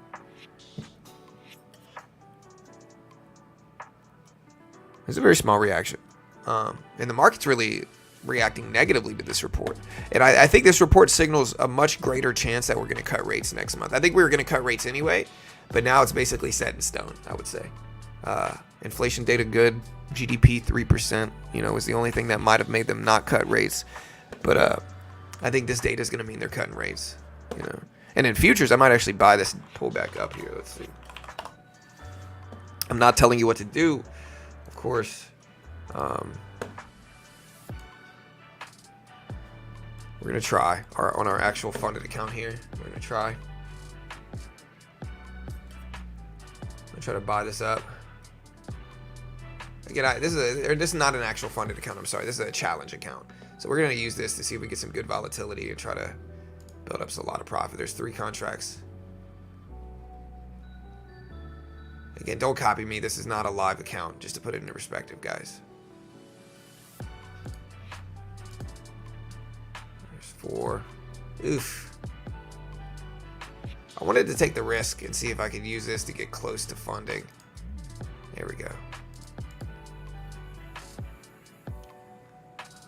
We're back down to almost flat here.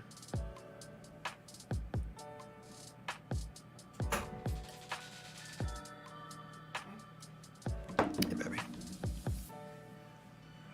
All right, hold on.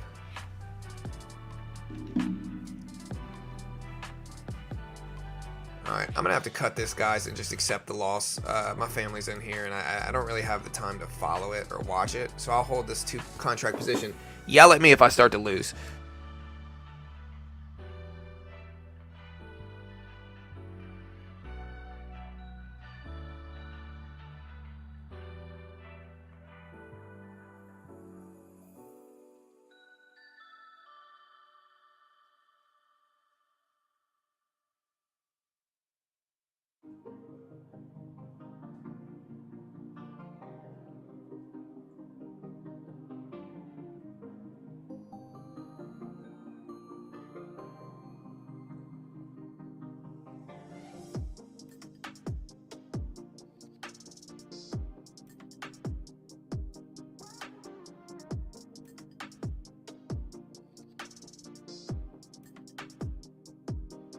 All right, guys, we're back. Oh, I'm actually green here. Okay, I'll take it. I'm going to keep playing with this here, guys. I'll add a little bit more to it. Oh, love you.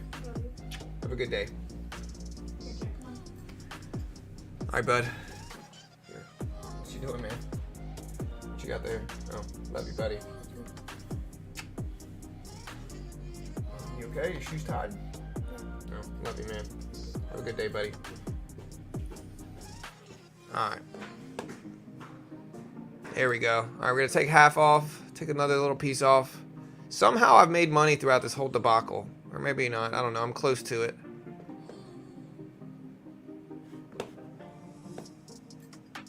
Yeah. Yeah, I'm still kind of learning Top Step X. And this is Top Step X. The good thing about Top Step is that there's 0 commissions, right? There's no commissions. That's honestly one of the biggest edges.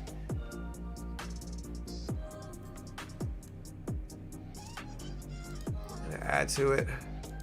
Take a piece off.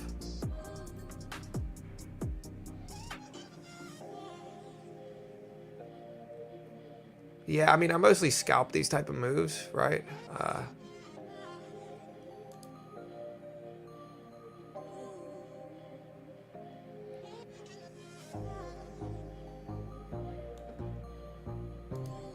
Another piece off. All right, so we just made a bunch, which is good. So we were correct about the direction. And again, I had to cut a loss because my family came in here, and so I had to kind of focus on them. So we're up over 1,000 on this one now, which is good.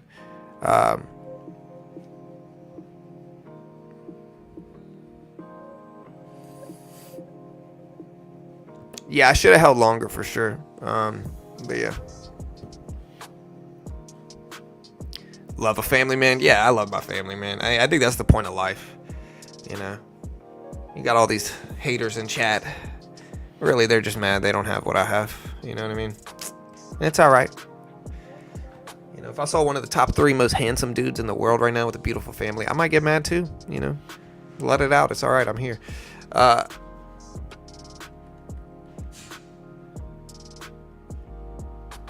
Yeah, it just looked right, Corey, 100%, right? And again, you got to look at it by first move, sometimes the wrong move. And so if we drop this much on good economic data, the likelihood that we're at least going to bounce back is pretty high. So if you want to know how I made that money, simple little argument, little thesis, made sense.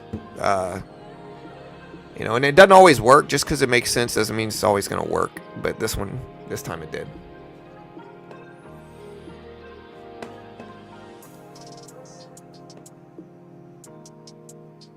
Yeah, so I used to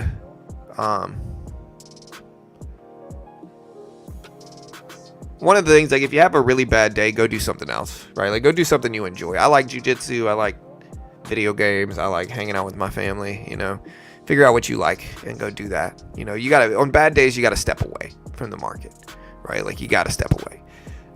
If you keep there chipping away at it, you're probably just going to lose more and more. And the way people lose accounts and destroy accounts in trading, especially day trading, is that they'll take a $200 loss and they'll be bummed about it. They'll increase risk, lose more, then they'll lose 400. Then they're really bummed about it, right? And they sit at their computer staring at it. Then they take more risk, lose 800.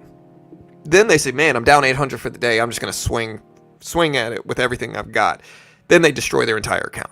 Right, like that's 100% how it happens. I have absolutely done that before, especially when I first got started, and it's not a fun thing, right? So if you're losing, separate yourself from it. Go do something you enjoy. That's the best move you can make. Yeah, it's like tilt in poker, 100%. Same thing, same concept.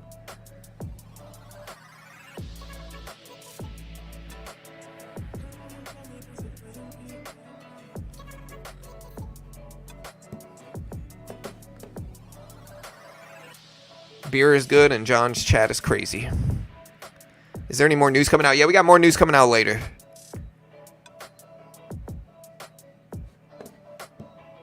I lost 50K since Nvidia earnings. Well, you're trading way too large then, brother. Again, I blame marketing. Everybody wants to be some savant at trading. Listen, guys, I hate to break it to you, but most of you guys are not that. Most of you guys are not going to be able to take small amounts of money or big amounts of money and get rich in stocks. It's just not... You know, again, no offense to you, it's just not most of us here, right? I blame marketing. You know, people have these marketing like concepts where they're just acting like you're just jumping out of bed, taking trades, you know, making 50K, buying Lamborghinis. Everybody's like, dang, look at this guy. He's so smart. He's a stock trader. Like, that is a freaking dream. It's nonsense. That's not real. right? Most of them are marketers, right? So really the truth is, hey, I'm going to market a bunch to traders, make a bunch of money, buy a Lamborghini, right? That's the more realistic look at it. And again, maybe you could call me that. I make vastly more money marketing than I do trading, without question, more money. But again, I'm saying this so that you guys can understand it. Like, listen, trade small. Do not risk 50K on an earnings call.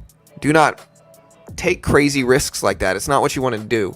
And a lot of people have kind of like hidden gambling addictions that they're really letting out in the stock market. And I've said this before, but if you tell somebody you made 10K at the casino, they might look at you like you're a degenerate gambler. If you tell them you made 10K in the stock market, they might look at you like you're a freaking prodigy, genius. You know, the reality is both of them are a lot of the time gamblers, you know. And so, yeah.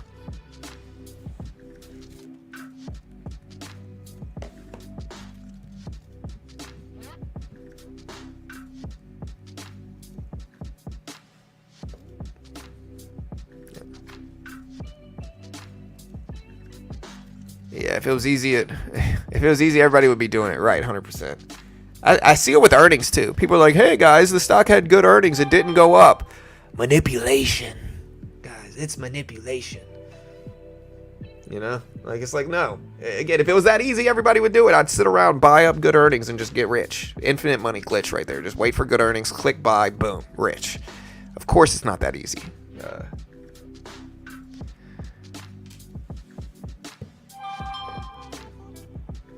Hey, thank you for the sticker. Thank you, brother. I appreciate it, man. Thanks so much.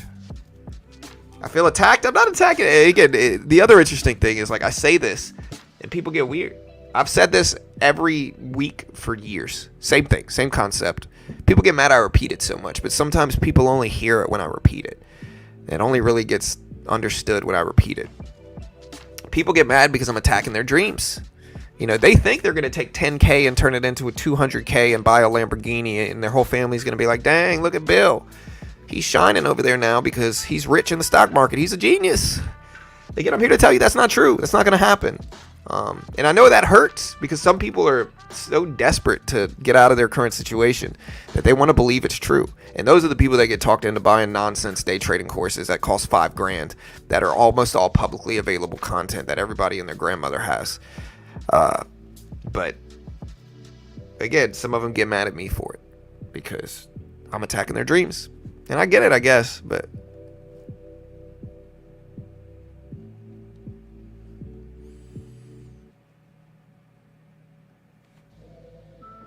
definitely top 3 most degenerate gambler in the world right now.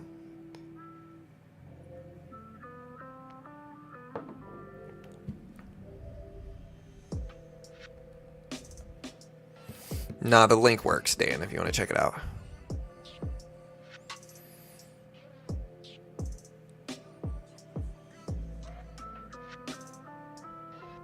Yeah, I mean, there's plays that you can get in, but almost everybody's looking at it in hindsight. So, Cooler Hand says if you gambled on Dollar General puts yesterday, it could have happened. 100% it could have, right? But, like, if I bought Amazon in 2000, I'd be rich right now.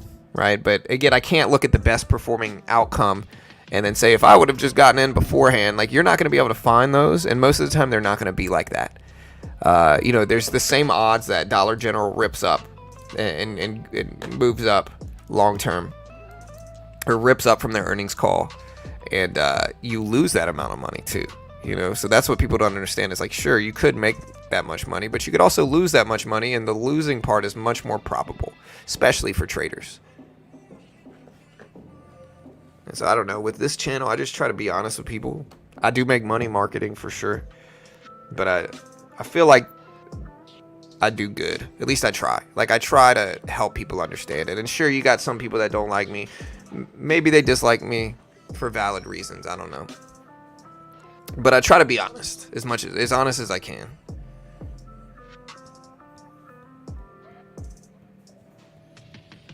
Palantir? Palantir's good-ish. It's got potential, I'll say. Nobody knows. It's too new of a company to say yes or no on that one yet. But it's got potential.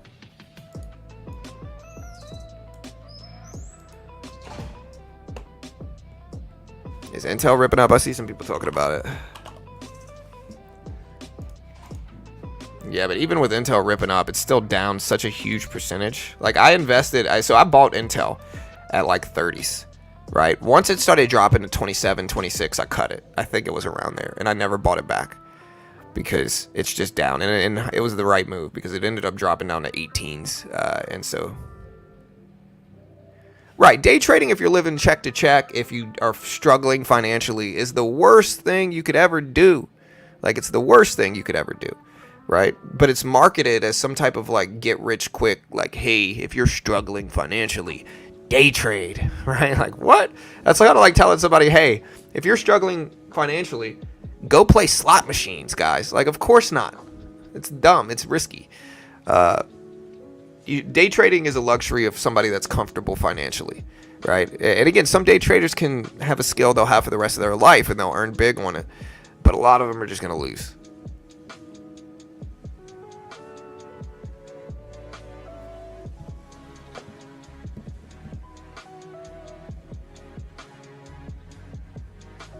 But again, it's marketed like, hey guys, you could take $500 and turn it into $30K if you just buy my course. John's buy the dip course. You know. Do it now.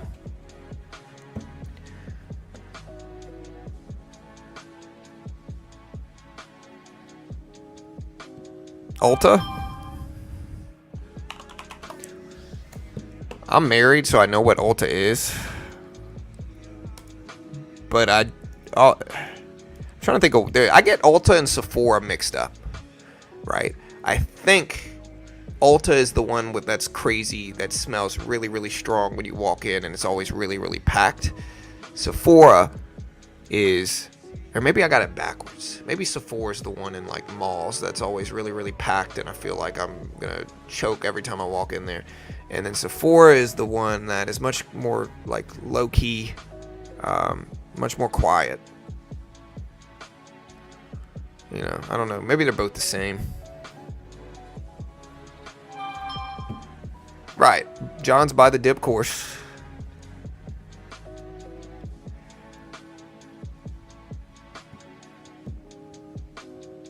Are you calling the stock market a casino? It depends on your definition. No, I not really. I think that the stock market as a whole is just a market. And you can make money from that market or you could lose money from that market.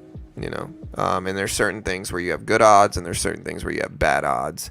And sometimes the bad odd things are what's marketed to new traders more because, you know, the volatility around them is higher. And so it's easier to say, hey, like you could have crazy good returns if you just, you know what I mean?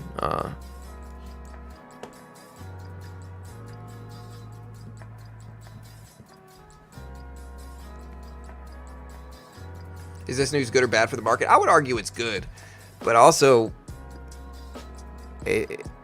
so lower inflation data, lower consumption data means a couple things, right? It means lower inflation, but it also means less economic activity, you know, because if people are consuming less, that's ultimately less economic activity.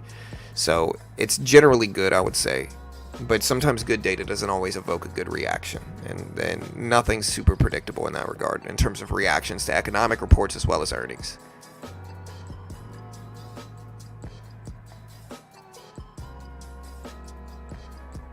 You breezed over the Canadian GDP reading. So Canadian GDP month to month showed up at 0%. And again, but if you take that out of context, right, people that want to sensationalize it are going to be like, warning, Canadian GDP 0%. But again, the expectation was 0.1%. And so it's pretty much right around expectations.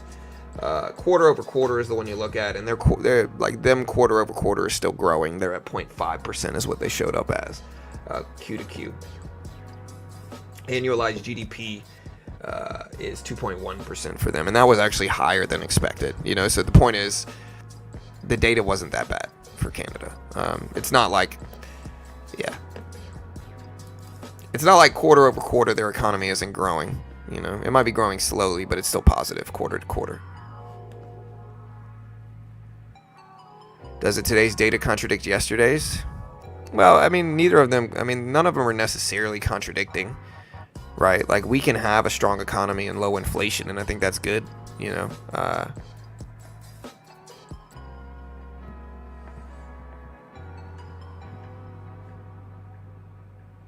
How is the data affecting the Dow? Well, it's inflation data, so it's going to affect most index funds like the Dow. But yeah.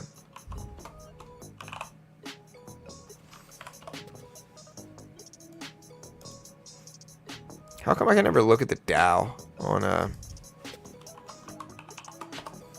there it is. Dow at 4130s. What's the Dow symbol in futures? Is it YM? Yeah. It's at 41.5K now.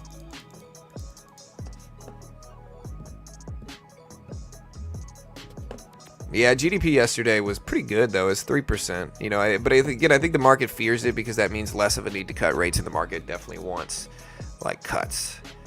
You know, so we'll see. You know, chat, we'll see.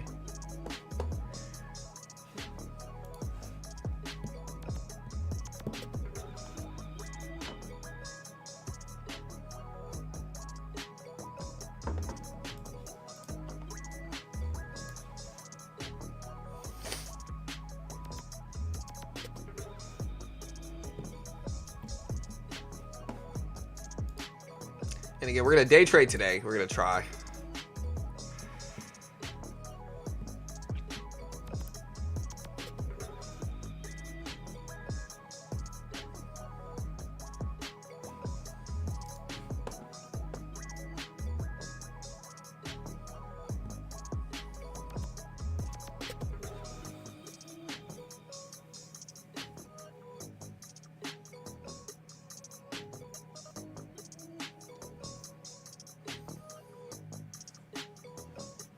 Yeah, so Nvidia, guys, still at 118. It's dropped a lot the last couple of days. I think Nvidia, I'm personally, you know, now that we got inflation data and it didn't really do much, and really, like, this gives us a little bit of a window of, I mean, we have economic reports, right? So next week we have,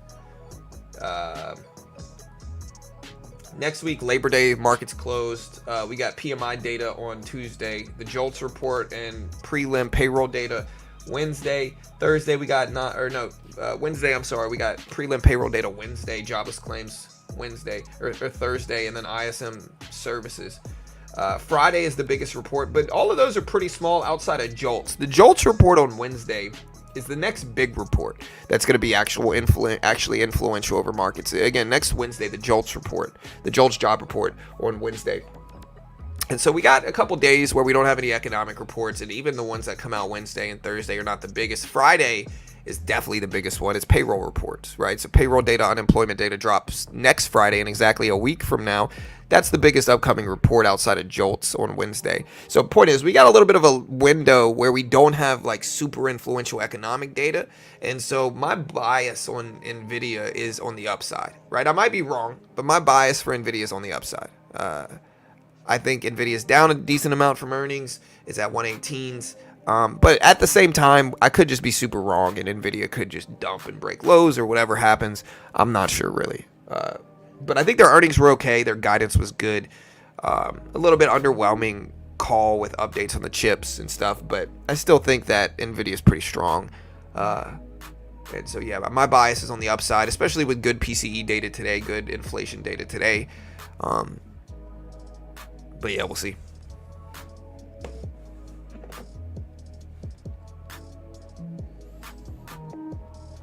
Hey, see you lost. Have a good day, bro. All right, so we did the poll here. 52% that said higher. Majority of people were wrong about PCE, it looks like. We're gonna do another poll on NVIDIA, I guess. Or how about does the SPY break highs again today?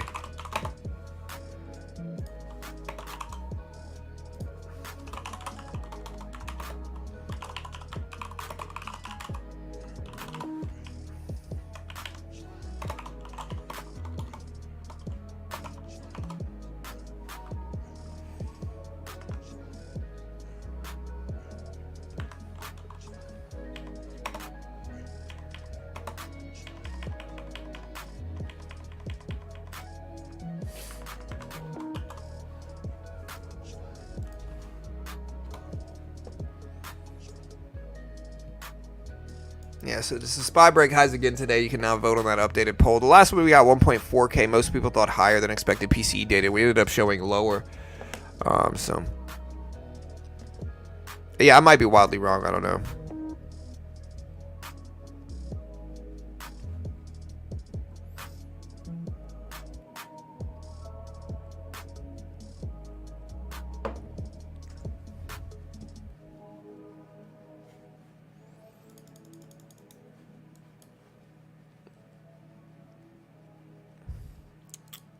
What do you mean CME, Diz?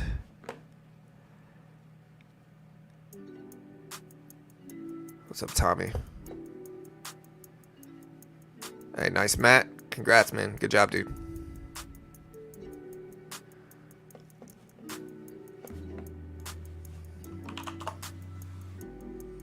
I'm not talking about lifetime highs. I should have mentioned and been specific. I'm talking about pre-market highs.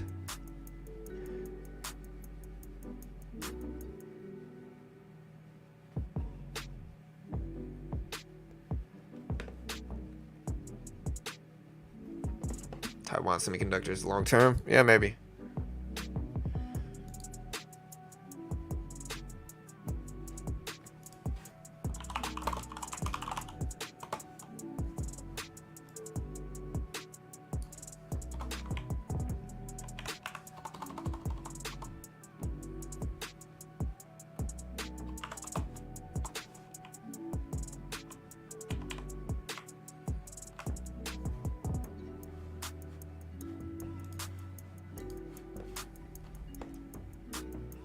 Yeah, I tend to like TSM. The only real risks are geopolitical stuff, like conflicts.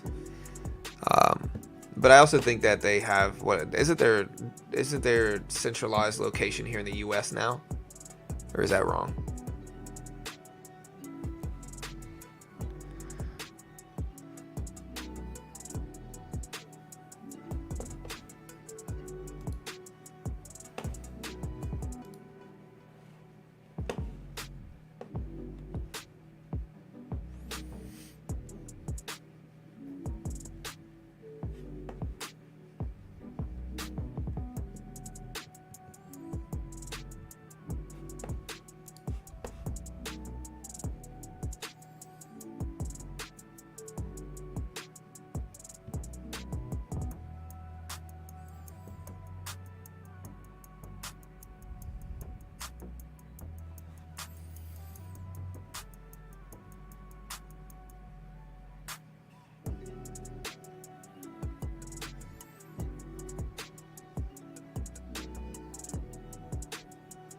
He's all about the moneymakers, him and Jensen.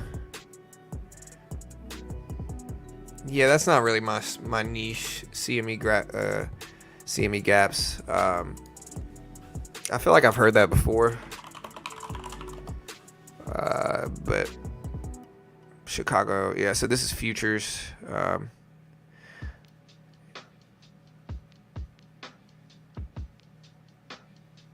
But yeah, that's just not really how I trade. I don't really like short-term trade Bitcoin or anything like that. I'm more of an economics / investor, but I also day trade futures as well, just not crypto futures.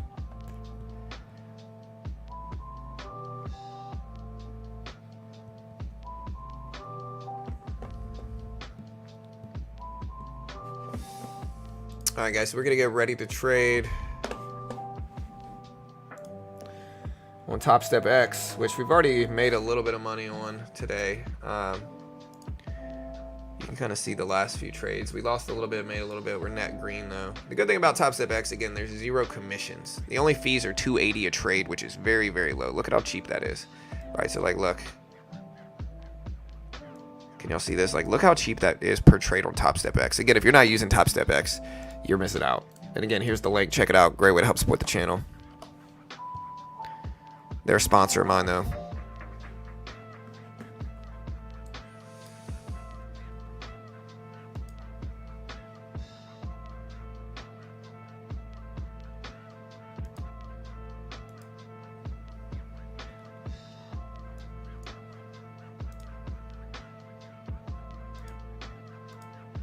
All right, so we took most of this out, made another 100 and something bucks. I'll go ahead and cut that.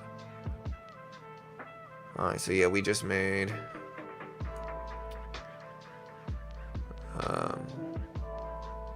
we made 160 bucks just now on that trade.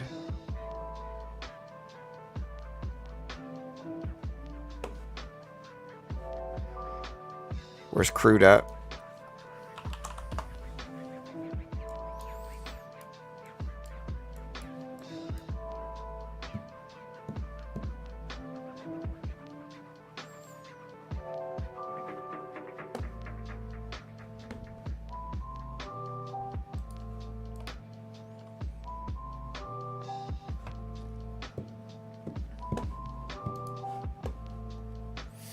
Yeah, don't forget to subscribe, guys. Everything we do here is free. We don't charge for anything. We don't sell a course, sell a service, claim to be an expert, act like a guru, charge for content, have any paywalls behind content. Everything we put out there is free. Even becoming a member is just a way to help support the channel. Although, again, you do get the coveted / majestic John, Carol, and Rosie, beardless John, I'll say, emojis, as well as good day, sir, don't sue me, and top 3 trader. No, of course I'm not anti-Apex.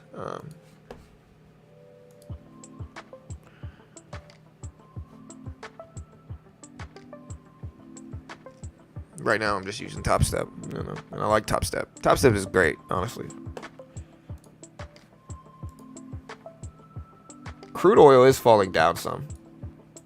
We're at 74.50s. You know, I bought this hat, this Nike hat. It's a little bit too old man for me, right? Like, I feel like if I wear this, I'm going to go play like a game of golf. No? Like, look at this thing. It's too old man for me, right? I mean, I'm one of the top 3 oldest men in the world right now, but I don't know. I don't know if I can get behind it.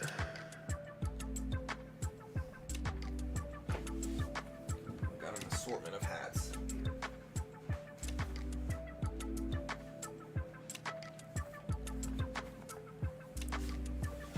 Time for fashion with John right now. All right, guys.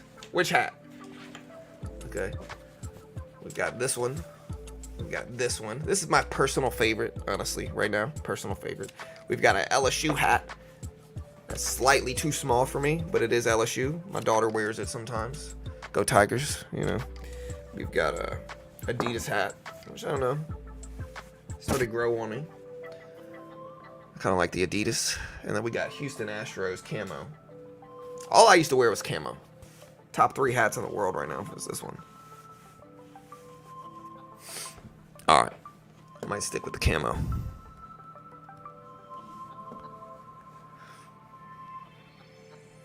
Yeah, it definitely gives golf vibes. So you don't trade? What is trading? I don't even know what trading is. What's that? What's a trade? Can you explain the top 3 joke?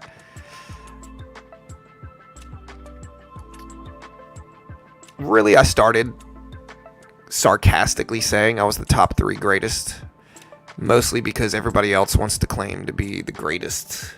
You know? And Craig Jones famously said, listen, if you call yourself number 1, you're going to have a lot of competitors around it. You know, that's normal. You call yourself number 1, you're going to have a lot of competitors.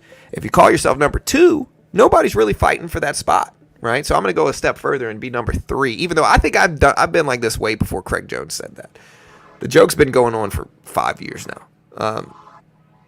But the point is, I don't know, it's just sarcasm. Like, it started off as like a joke and we just ran with it. Now it's like a theme of the channel. So everything's top 3 greatest of all time ever. A Michigan hat? Man, how dare you say that? LSU? Cowboy hat?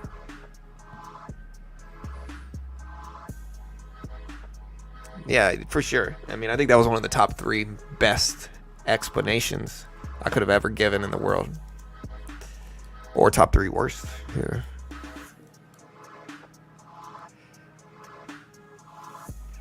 No, really though, I don't even claim to be a good trader.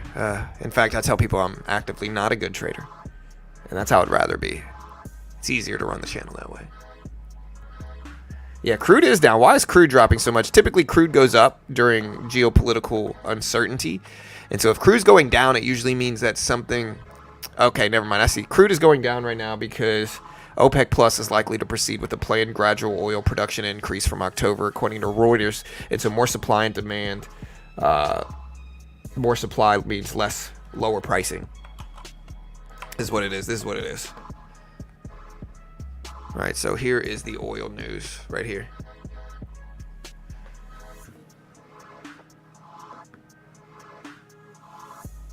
Yeah, it's funny. I started wearing hats because my hair used to be so freaking long and crazy that I would just hide it from a hat. I almost feared the barber. I really did, you know. And the longer it grew, the worse it got. Now I like my hair really short, especially relative to how it used to be. But I still like wear hats. But no, that's the reason. If you look at oil, guys, this is why. Oil's dumping down. The report dropped at 8 a.m. about increase in production in oil. And so, again, the correlation of that in oil is that the more oil that's out there, the less expensive it is, right? Supply and demand. The less oil that's out there, meaning usually there's less oil when what happens? There's a lot of geopolitical uncertainty and conflicts, right? That means less oil, you know. What does that mean? That means higher oil prices because it's more scarce, you know. A greater increase in production of oil, like we just heard, means what? It means it's less scarce, meaning prices go down and oil drops. There's crude dropping on this report. That's the report.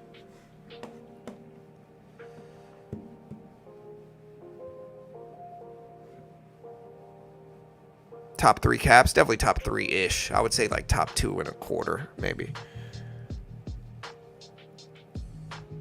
Yeah, Occidental Petroleum. I'm sure they're going down on this report.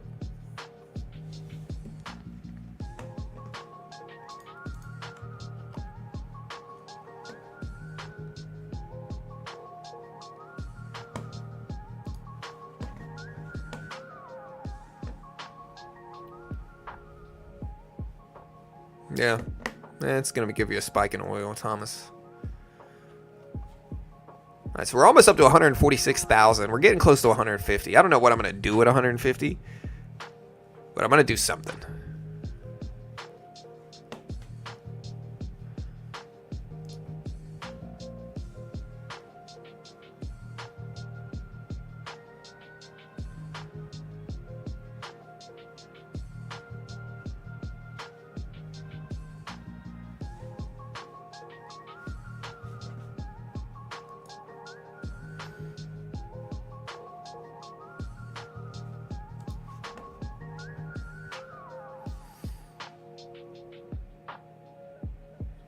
Drink tea at 150K. What? I'm more of a coffee person.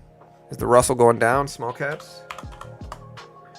What's the Russell? It's RTY. Yeah.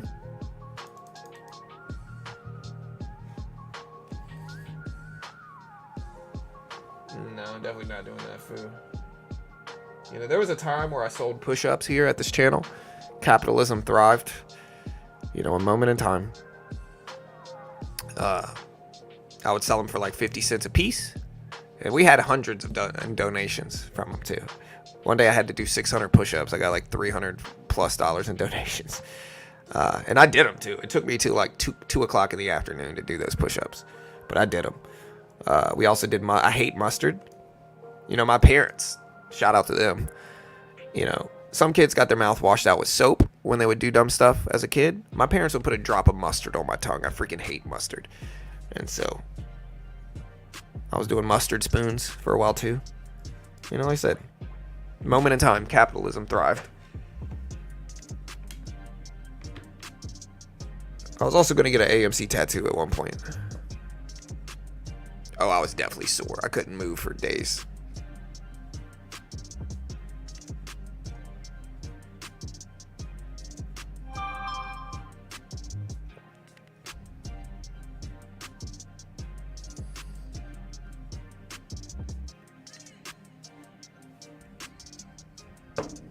No, I couldn't.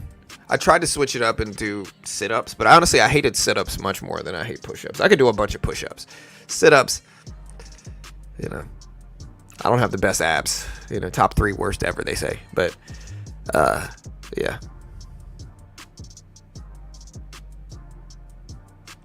Hey, good luck, Lolo. Appreciate it. Have a good weekend.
Yeah, so AMC's back up to 490. See, I'm gonna switch to actual stocks.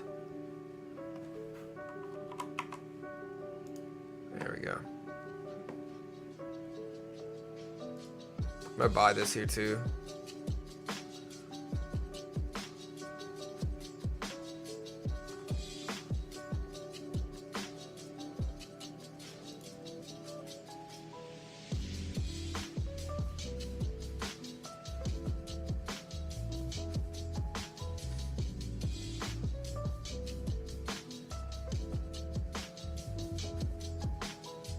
All right, so I'm flat right now. I got 2 contracts here. I'd love to see a little pop.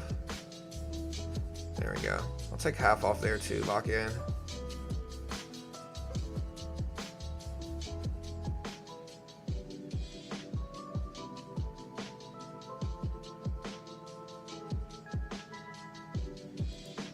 All right, so we just made another like $70 right there.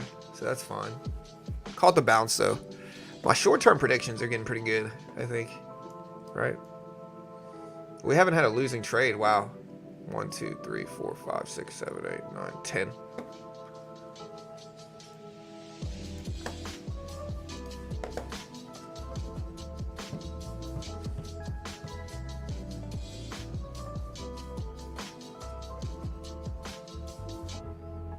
Yeah.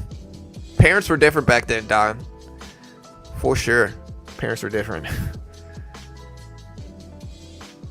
I didn't do it again, you know. I mean, I don't know what I did, but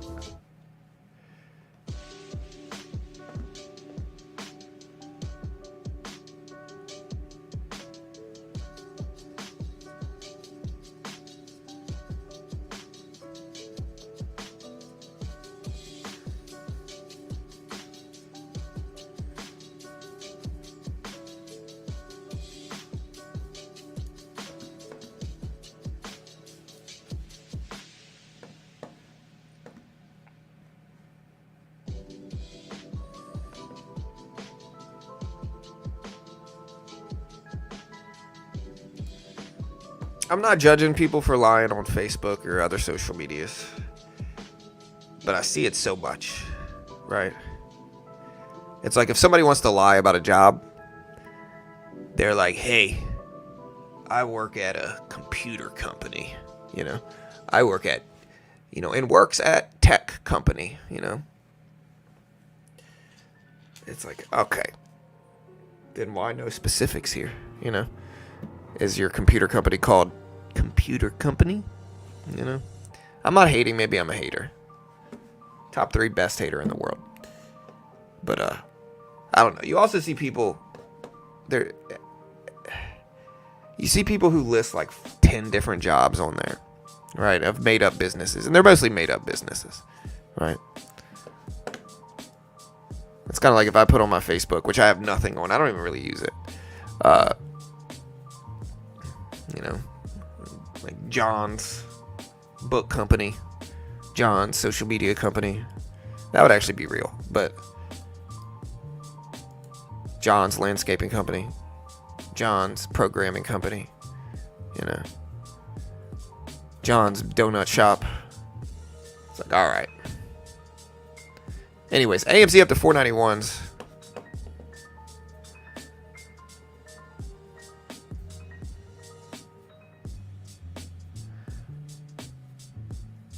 I can see Nvidia under $100. One of the robotaxis coming out. The robotaxi event is in October, in a month from now, a month and a half. Long weekend, most likely end of day fall. Maybe. We'll see. John's Pizza Shop. Yeah. John's Top 3 Bakery.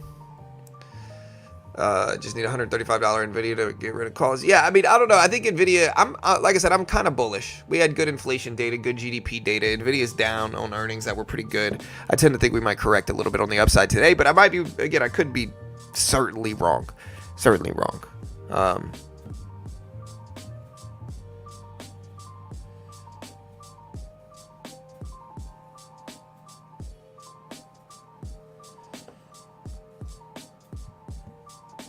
Yeah, getting ready to sell equity and all those things. John's Pizza Shop. Honestly, pizza shops are saturated. There's too many of them right now. Hard to stand out when there's a pizza shop around every other corner, you know, unfortunately. You see a lot of saturation as well in like vape shops. Vape shops, super saturated. Vape shop around every corner. Yeah.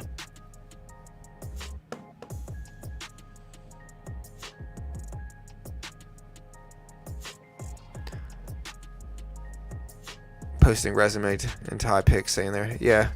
I mean, I'm not mad at them for trying to look successful.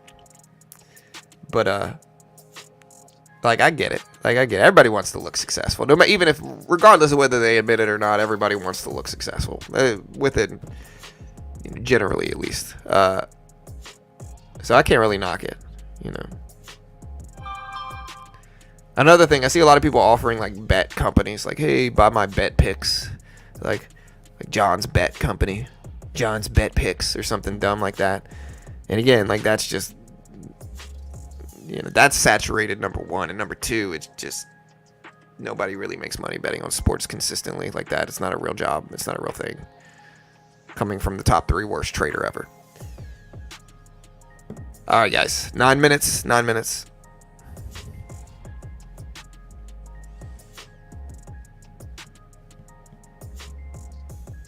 Yeah, for sure, Pawn. There's just tons of them. Again, I can't imagine how a lot of them make money. You know, like I said, in the mall I go to, there's a perfume cologne shop that nobody's ever in there. And I really got to look at it. Like, every time my wife and I walk by it, and we don't go to the mall that much. We went there for kids, like, school shopping. But outside of that, we don't really go there. But we walk by that store, my wife and I both look at each other and we're like, how the heck does this company make money? Like, they've got to be, and maybe they're new and they recently started, and because it's always a risk starting up something like that. And I feel for them. You know, I wish them the best. Like, we had like a Middle Eastern restaurant open up. And I usually like Middle Eastern stuff, like food. Like, I like Lebanese food. I like Greek food. I like stuff like that a lot. But I don't know, man. A lot of retail's going to struggle moving forward just because people don't shop the same anymore. A lot of it's online, and you open up a brick and mortar retail business. Maybe rent's gone down. I don't know what that looks like. I doubt it, but in some places I'm sure it has a little bit. But just risky stuff to start. NFTs, man. Yeah. I experimented with some NFTs, man. I remember I bought NBA Top Shot. I haven't looked at them in years, though. Maybe they went up some. I don't freaking know. It just seems like a coin flip.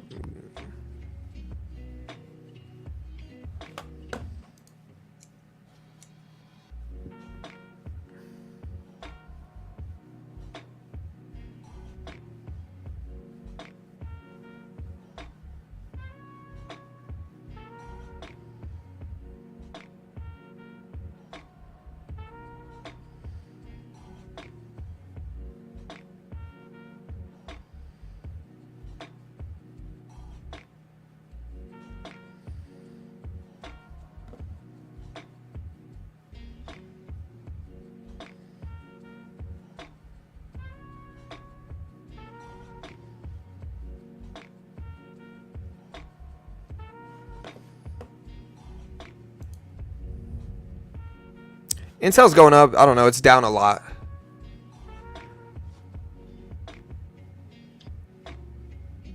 Yeah, for sure. That makes sense.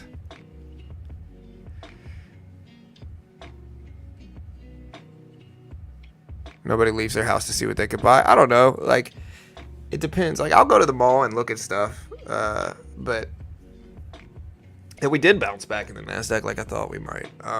It's too early to really say whether that continues, though. But I still go around and like buying stuff, you know. I save almost all my money. And so in rare moments where, you know, I decide to give myself some money to buy stuff, like I'll go to the mall. Usually as a parent, though, I usually just buy my kids stuff, you know. Like when you get old, and especially when your kids get a little bit older, you like blessing your family more than buying stuff for yourself. I don't really need anything, even birthdays, right? Like my wife asks me every year, hey, what should I get you? What should I get you? My in-laws do too.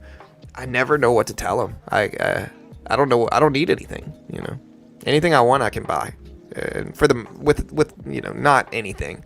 I want a freaking Lamborghini, but I'm not about to buy that. But anything that I would ask for a gift from somebody, I would just buy myself. So it's tough when you're getting old. You bless your family. That's what you do.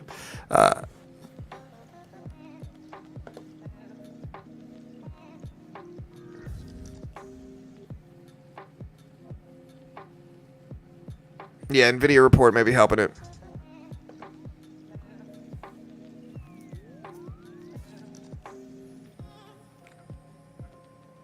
You should buy a Lambo. Life's short. You can afford it.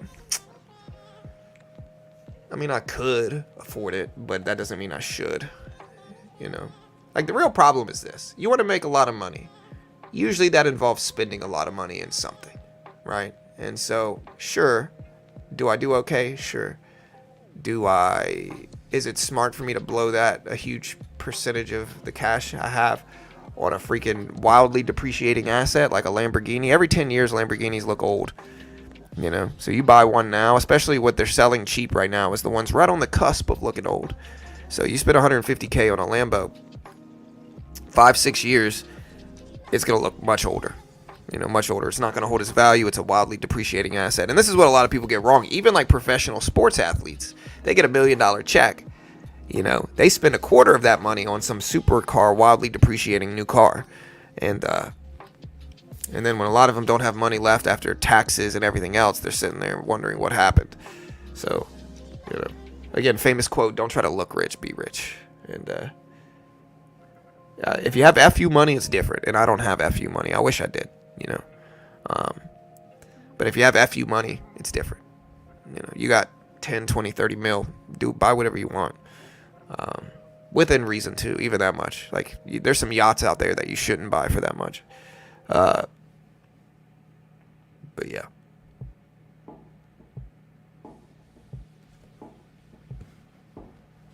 For all we know, John does have a Lambo. I honestly hide a lot. Like I don't show people a lot of stuff I have. I try to take the opposite approach of the people out there showing supercars and Lamborghinis and day trading courses. I just try to be the opposite, you know. I live in a nice house. It's not something that I paid for with trading outside of marketing. So it's not something I bought with trading profits. And so I would feel dishonest putting a bunch of like content about my house out there, acting like I bought it through trading profits, because I didn't, you know. That'd be dishonest. Yeah, I'm going to put top 3 on the license plate if I ever do, though.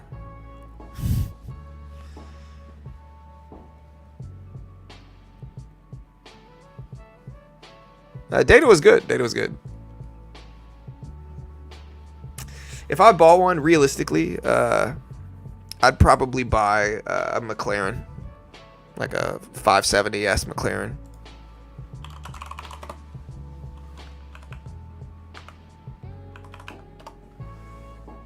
You know, these are cool cars.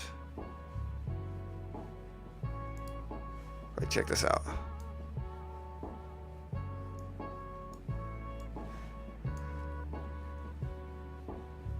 You know, so again, if I bought one, it'd probably be something like this.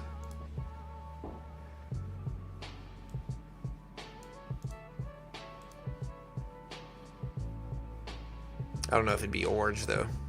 I'd probably paint it like black.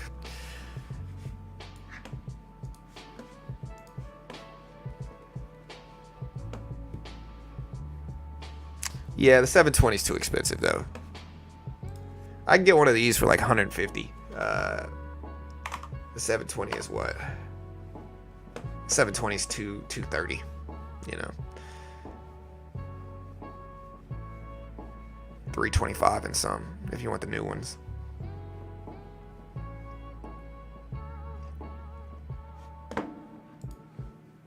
All right, guys, market's kind of flat. Interesting enough. We got a minute and a half left, a minute and a quarter. If I got a super, it'd be a twin turbo super. I was really a tuner racer guy. Like, I love tuner cars and racing those. I had a Prelude, and a friend had a GSR Type R. We had a bunch of cool stuff that we drove around with growing up that we worked on and raced.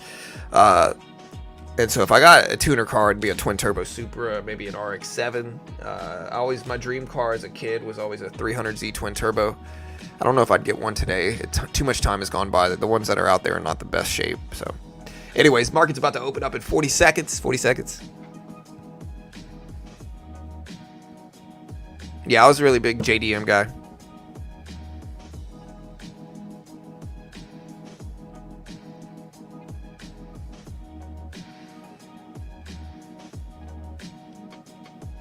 Yeah, the problem though with that Dawn is that you're going to have to replace the internals. You're going to have to lower the compression of the motor most likely, because regardless of whether it has 700 wheel horsepower, you drive it for too long on under stock internals, it's probably going to blow the motor within a couple months, you know.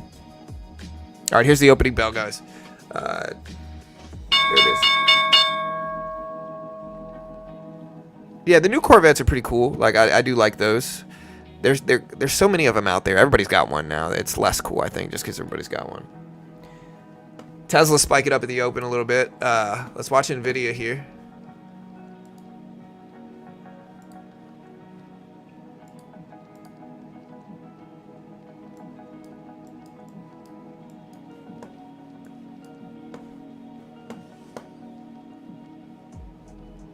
Yeah, for sure. You'd have to. That's rebuilding the rods, pistons. The rods that you're going to get in the pistons that can make the 1100 all-wheel horsepower is going to be lower compression pistons usually.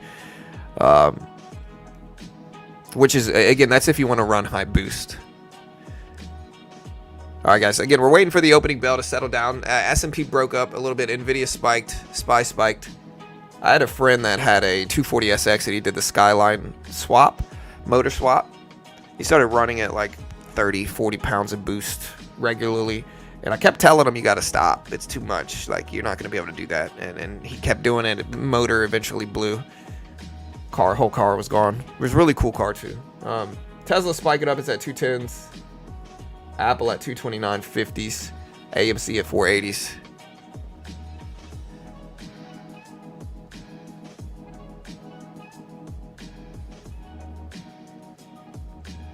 Yeah, for sure. Transmission is going to blow on some of those things too. Yeah. I like the C63S.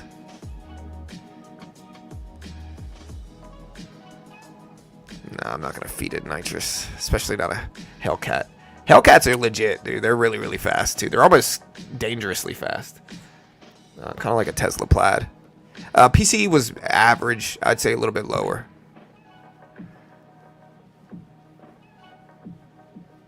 Yeah, I'm not going to say what kind of car I've got, but I've currently got a V8 twin turbo little car too. What I currently have, it does about 11.5 second quarter mile. It's really fast. It's fun. I'm not going to say what kind.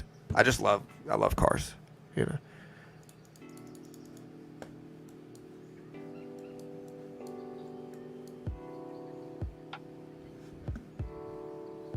Yeah, I'm not going to say yes or no on what it is. It's not a Lambo. Definitely not a Lambo. I wish it was a Lambo, personally.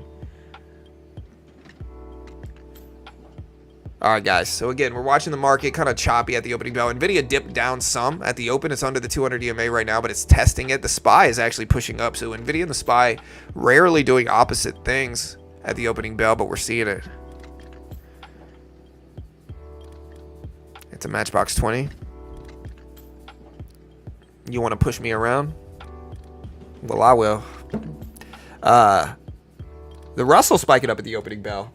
Tesla breaking lows here, though. gonna buy this dip. Maybe a little bit too early after the opening bell, but that's okay. All right, we just made 150 bucks real quick. I want to see what my profit is at on this one. We are at $1,400 in profits. All right, still trying.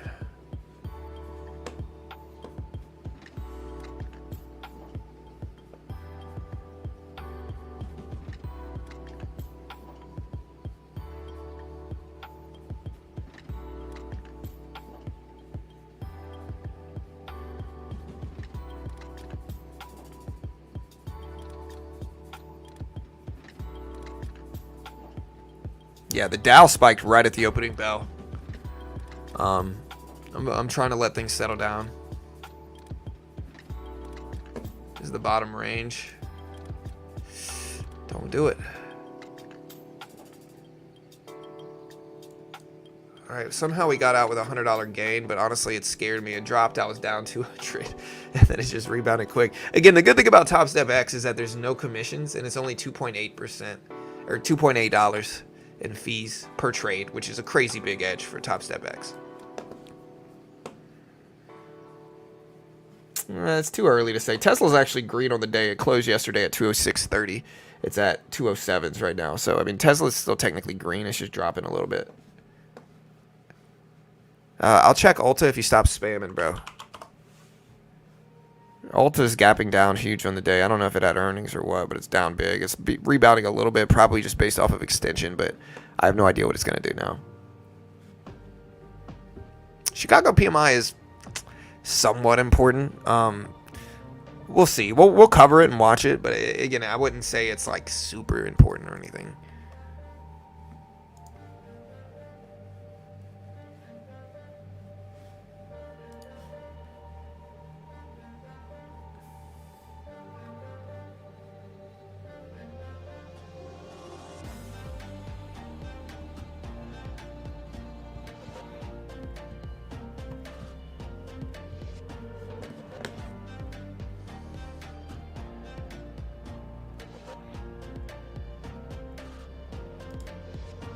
So we're buying this. We haven't had a losing trade in a minute, and we're getting kind of close to this here.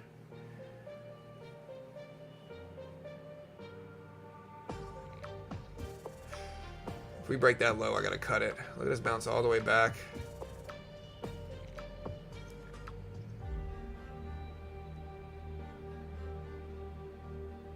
Come on, make it back.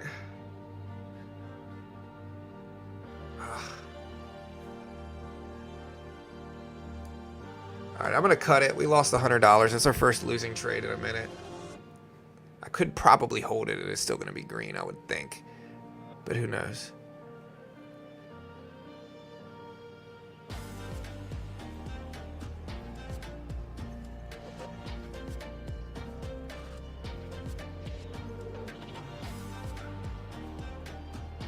All right, so we got another trade.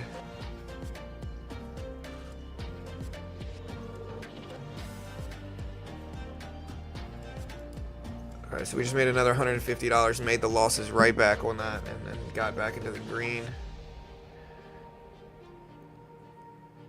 Kind of getting some choppy behavior today, though. Surprisingly choppy action.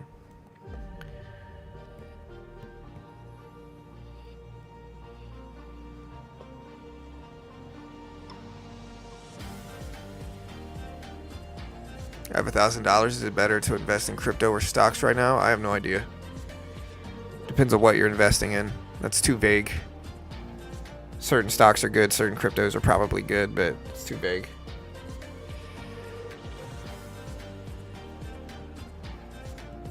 Man, so look at that big. We were right about our thesis, just wrong about our position. Very flat range right now. Look at Nvidia spike up to 120s.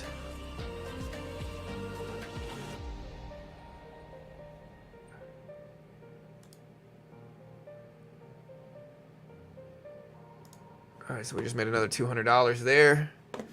All right, so let me see what profit I'm at in this account. I got to watch it closely. Okay.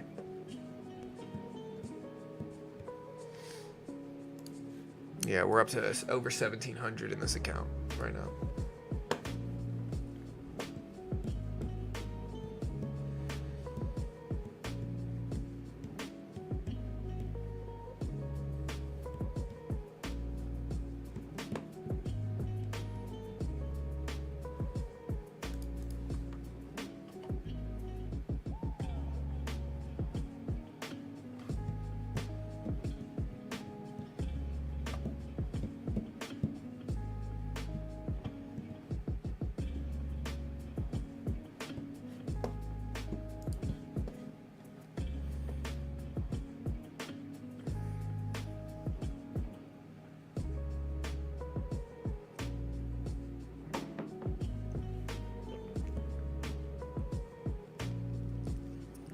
Yeah, Nvidia breaking up to $20. And again, that sentiment's pretty easy to predict if you guys heard me before the open. Again, it's still a little early, I would say. But like, look at the last couple trades. So we have gotten into like a lot right. You know, my luck. So out of the last 1, 2, 3, 4, 5, 6, 7, 8, 9, 10, 11, 12, 13, 14, 15. One losing trade out of 15 here today. Can't fake this, you know. Coming from the top 3 worst trader ever, but pretty good results today. We'll see if we can continue it. PMI is in 5 minutes, almost exactly 5 minutes.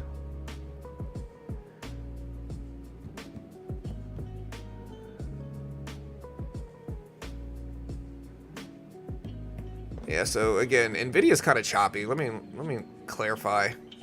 Watch the volume weighted average price right here, though. That's where we might get a bounce. And if we break underneath the VWAP, I think that looks weak. I also think that it's possible that we just start doing this today, where so far, look at the range. All right, it's rectangular. Same thing with Nvidia so far. It's possible we start going like this. But again, I'm looking at the volume weighted average price right here on Nvidia. You know, just to see if we can kind of do like a Z pattern. Like, maybe not.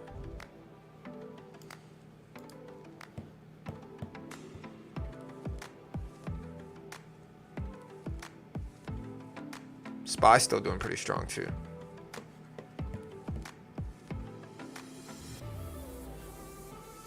Do my ears look like they're cauliflowered? I don't think so, right? Like, this is gonna show up right here. It's not really sticking out yet. Somebody told me they were in the early stages. And my wife does not want it. She does not want cauliflower ear.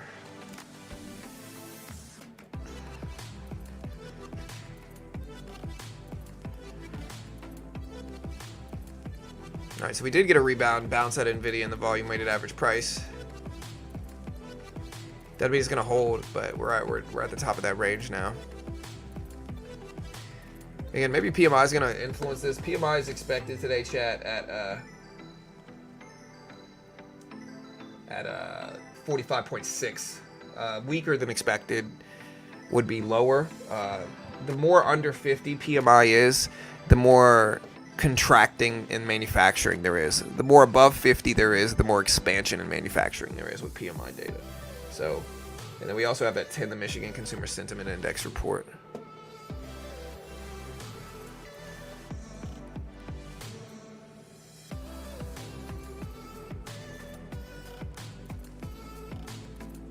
Do they really look swollen? Yeah, like I've got a wrestler's head ear muffs thing, but yeah, I don't know. I don't want cauliflower ear.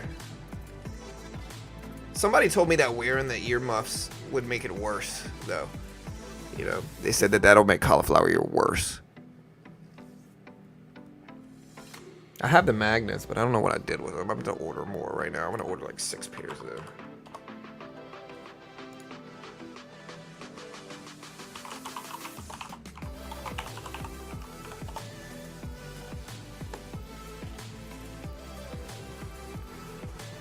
Okay, good. I've got some that'll show up today. I'm going to buy like a bunch of these.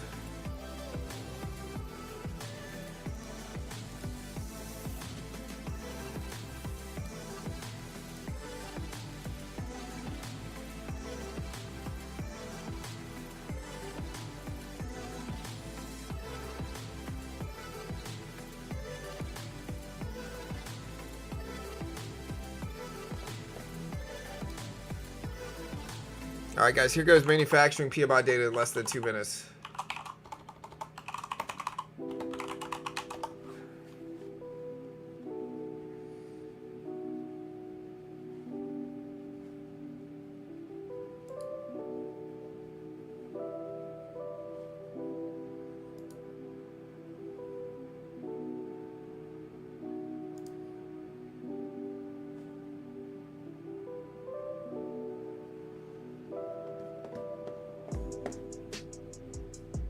All right, so I'm going to slow down on, I'm going to wait here to buy anything. We got 45 seconds.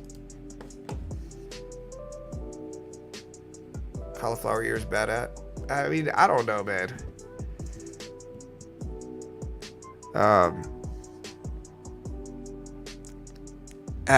I don't, my wife doesn't think it's cool. She just thinks it's weird.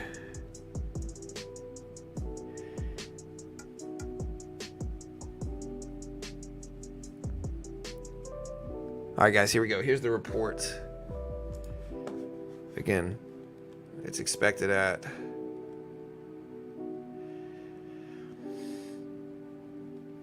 It's expected at 45. It's showing up today at, let's see. All right, there's the report. It showed up at 46.1, higher than expected manufacturing activity per Chicago PMI. Again, 46.1 versus 45 expected for PMI reports. Again, 46.1 versus 45.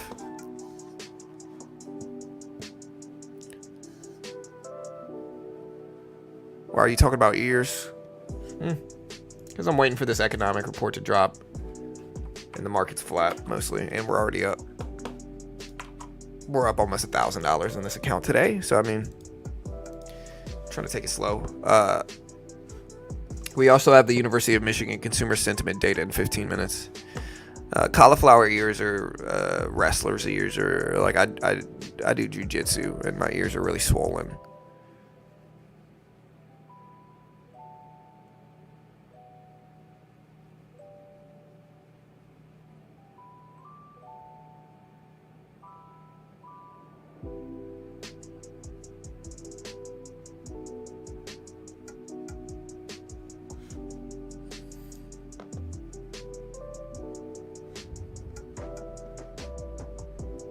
PMI is higher than expected, showing stronger manufacturing activity in the Chicago PMI report. And the market is going up a little bit from this report. Nvidia's up too.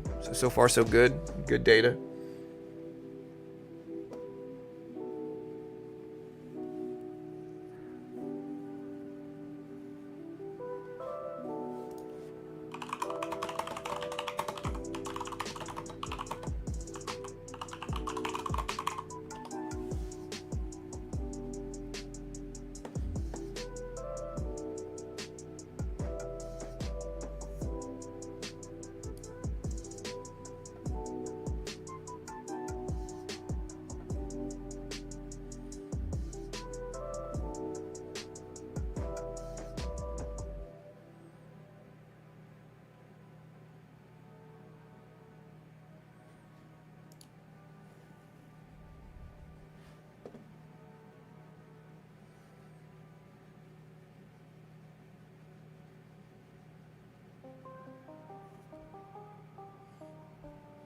I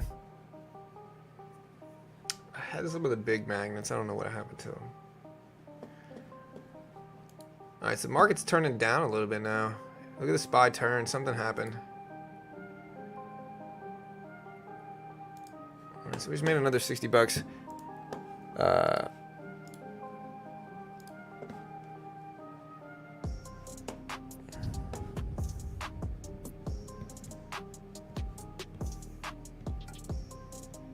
Apple just turned. I'm trying to see if there's any news that would have affected the market outside of just choppiness. Look at the SPY turn down here. So the SPY down to 561s.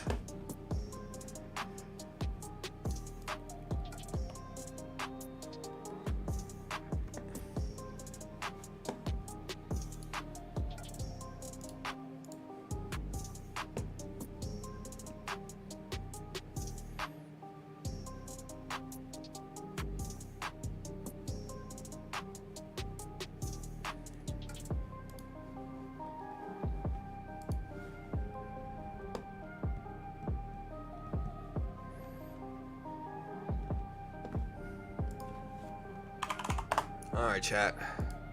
SPY bouncing a little bit. Remember, the market is closed on Monday. I think is the futures market.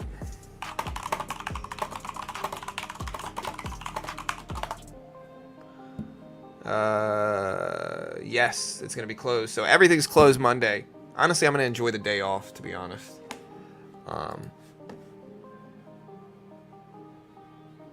Yeah.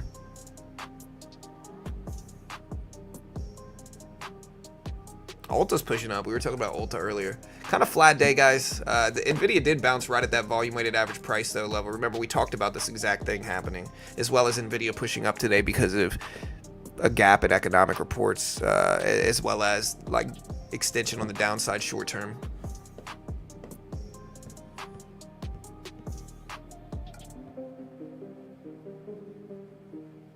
Is the Russell dropping?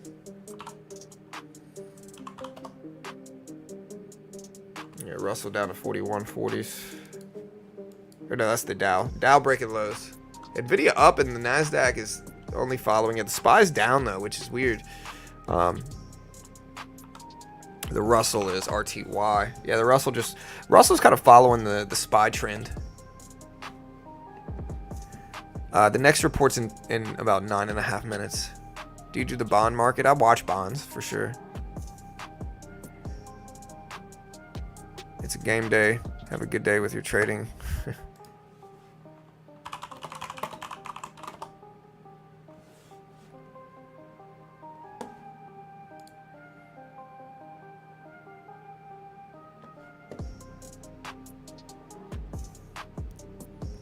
Honestly, I'm ready for September 4th. Game day for NFL.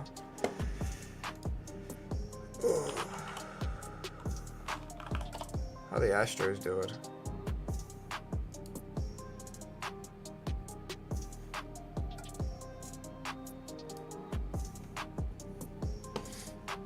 Astros at the top.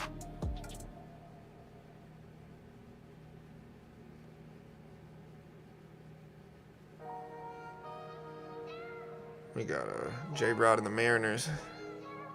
Right underneath us, though. Texas Rangers. Corey Seager. The Angels still sucking, man. How is Shohei Ohtani doing? I know he was hurt. Dodgers at the top. Honestly, as much as I want the Astros to win, I want Shohei to get his ring. All right, look at the market bounce here, chat. Market's bouncing, Nvidia bouncing up a little bit. Look at this huge run. Look at this huge candle. Something just happened. Anyone? Anyone know what just happened? Let me check markets. Look at that candle.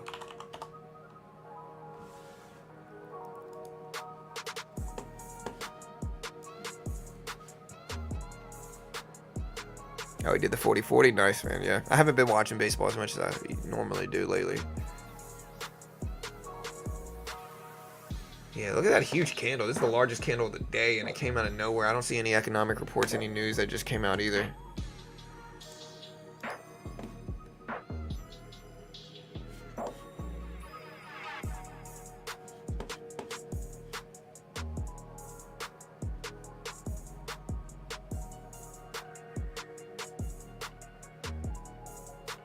I like the 200 EMA and the volume weighted average price.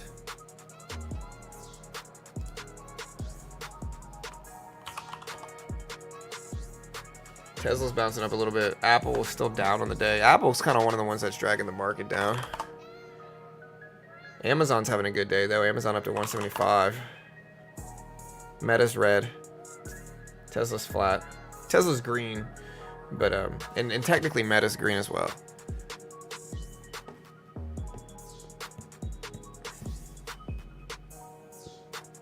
Could be just a late response to PCE for sure.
All right, 5 minutes left.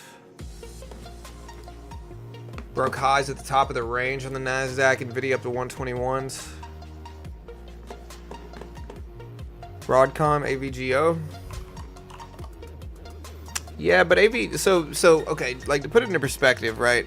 If it was Broadcom would have a similar candle to this, and we don't see that, you know. So usually a candle this big that completely retraces like the entire range of the last like 10, 15, 20 minutes is fundamental in nature, meaning a catalyst driven. It's not always, it could be technical, sure, but generally it's catalyst driven.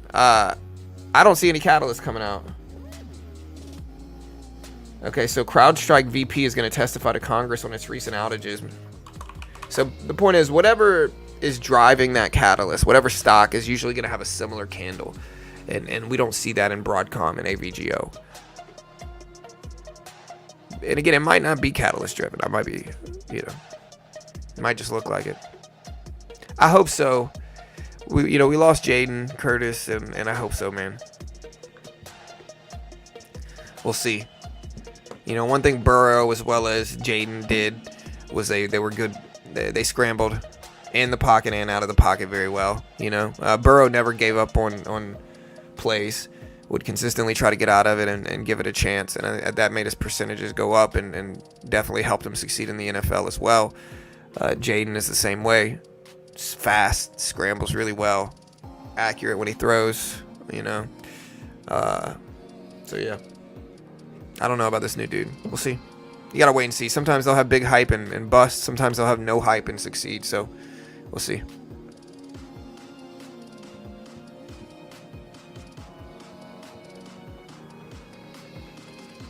All right, guys. We got 2.5 minutes, 3 minutes left.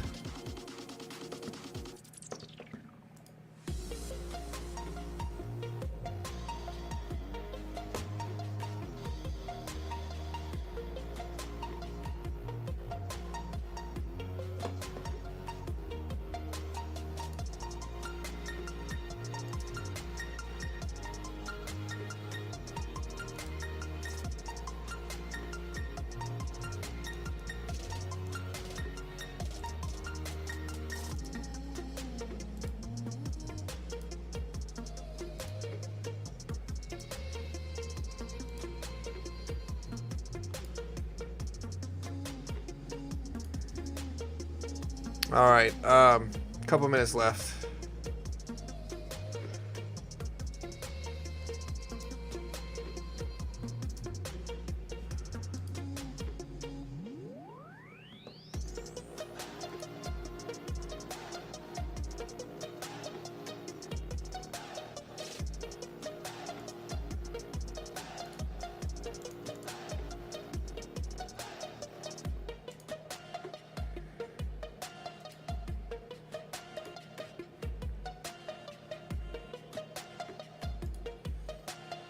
Maybe the market's waiting for, again, so Michigan consumer data is expected. The big one is expected at consumer sentiment at 67.8. Last time it was 66.4. And now these drop monthly, right? Or weekly. But inflation expectations are coming out. They're expected to stay the same. Consumer expectations are coming in at 72.1 expected. Last time they were a little bit lower. So we'll see what consumer sentiment shows up. And then after that, we'll shut it down.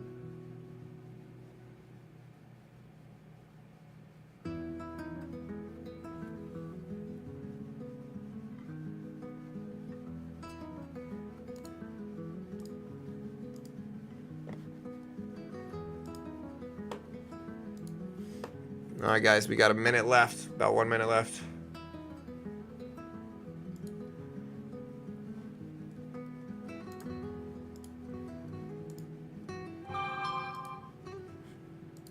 All right, we're starting to test the 19.6 level.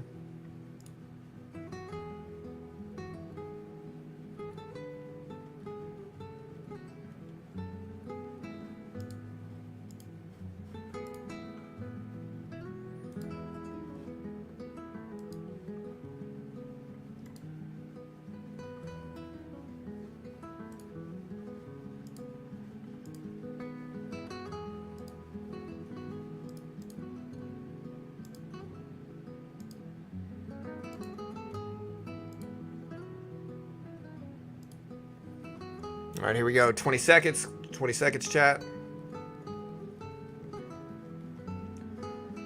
All right.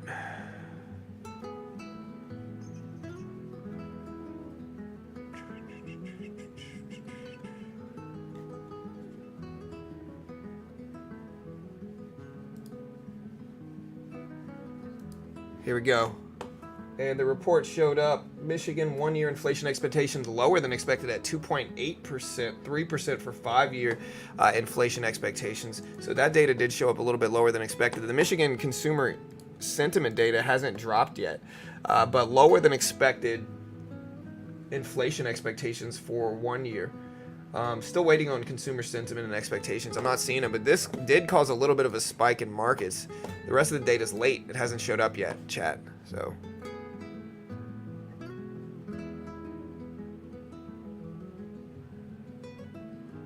thanks, Mr. Not So Beginner Trader, for doing what you do. You're a great objective trader. Thank you, Jonathan. I appreciate it, man. Thank you.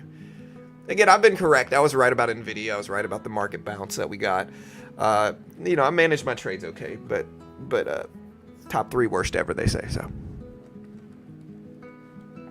yeah, so there we go. So it came in slightly better than expected for consumer sentiment at 67.9 versus 67.8. I don't see any of the consumer expectation data yet, but it looks like it came in slightly better than expected with slightly lower inflation expectations than expected here. So yeah.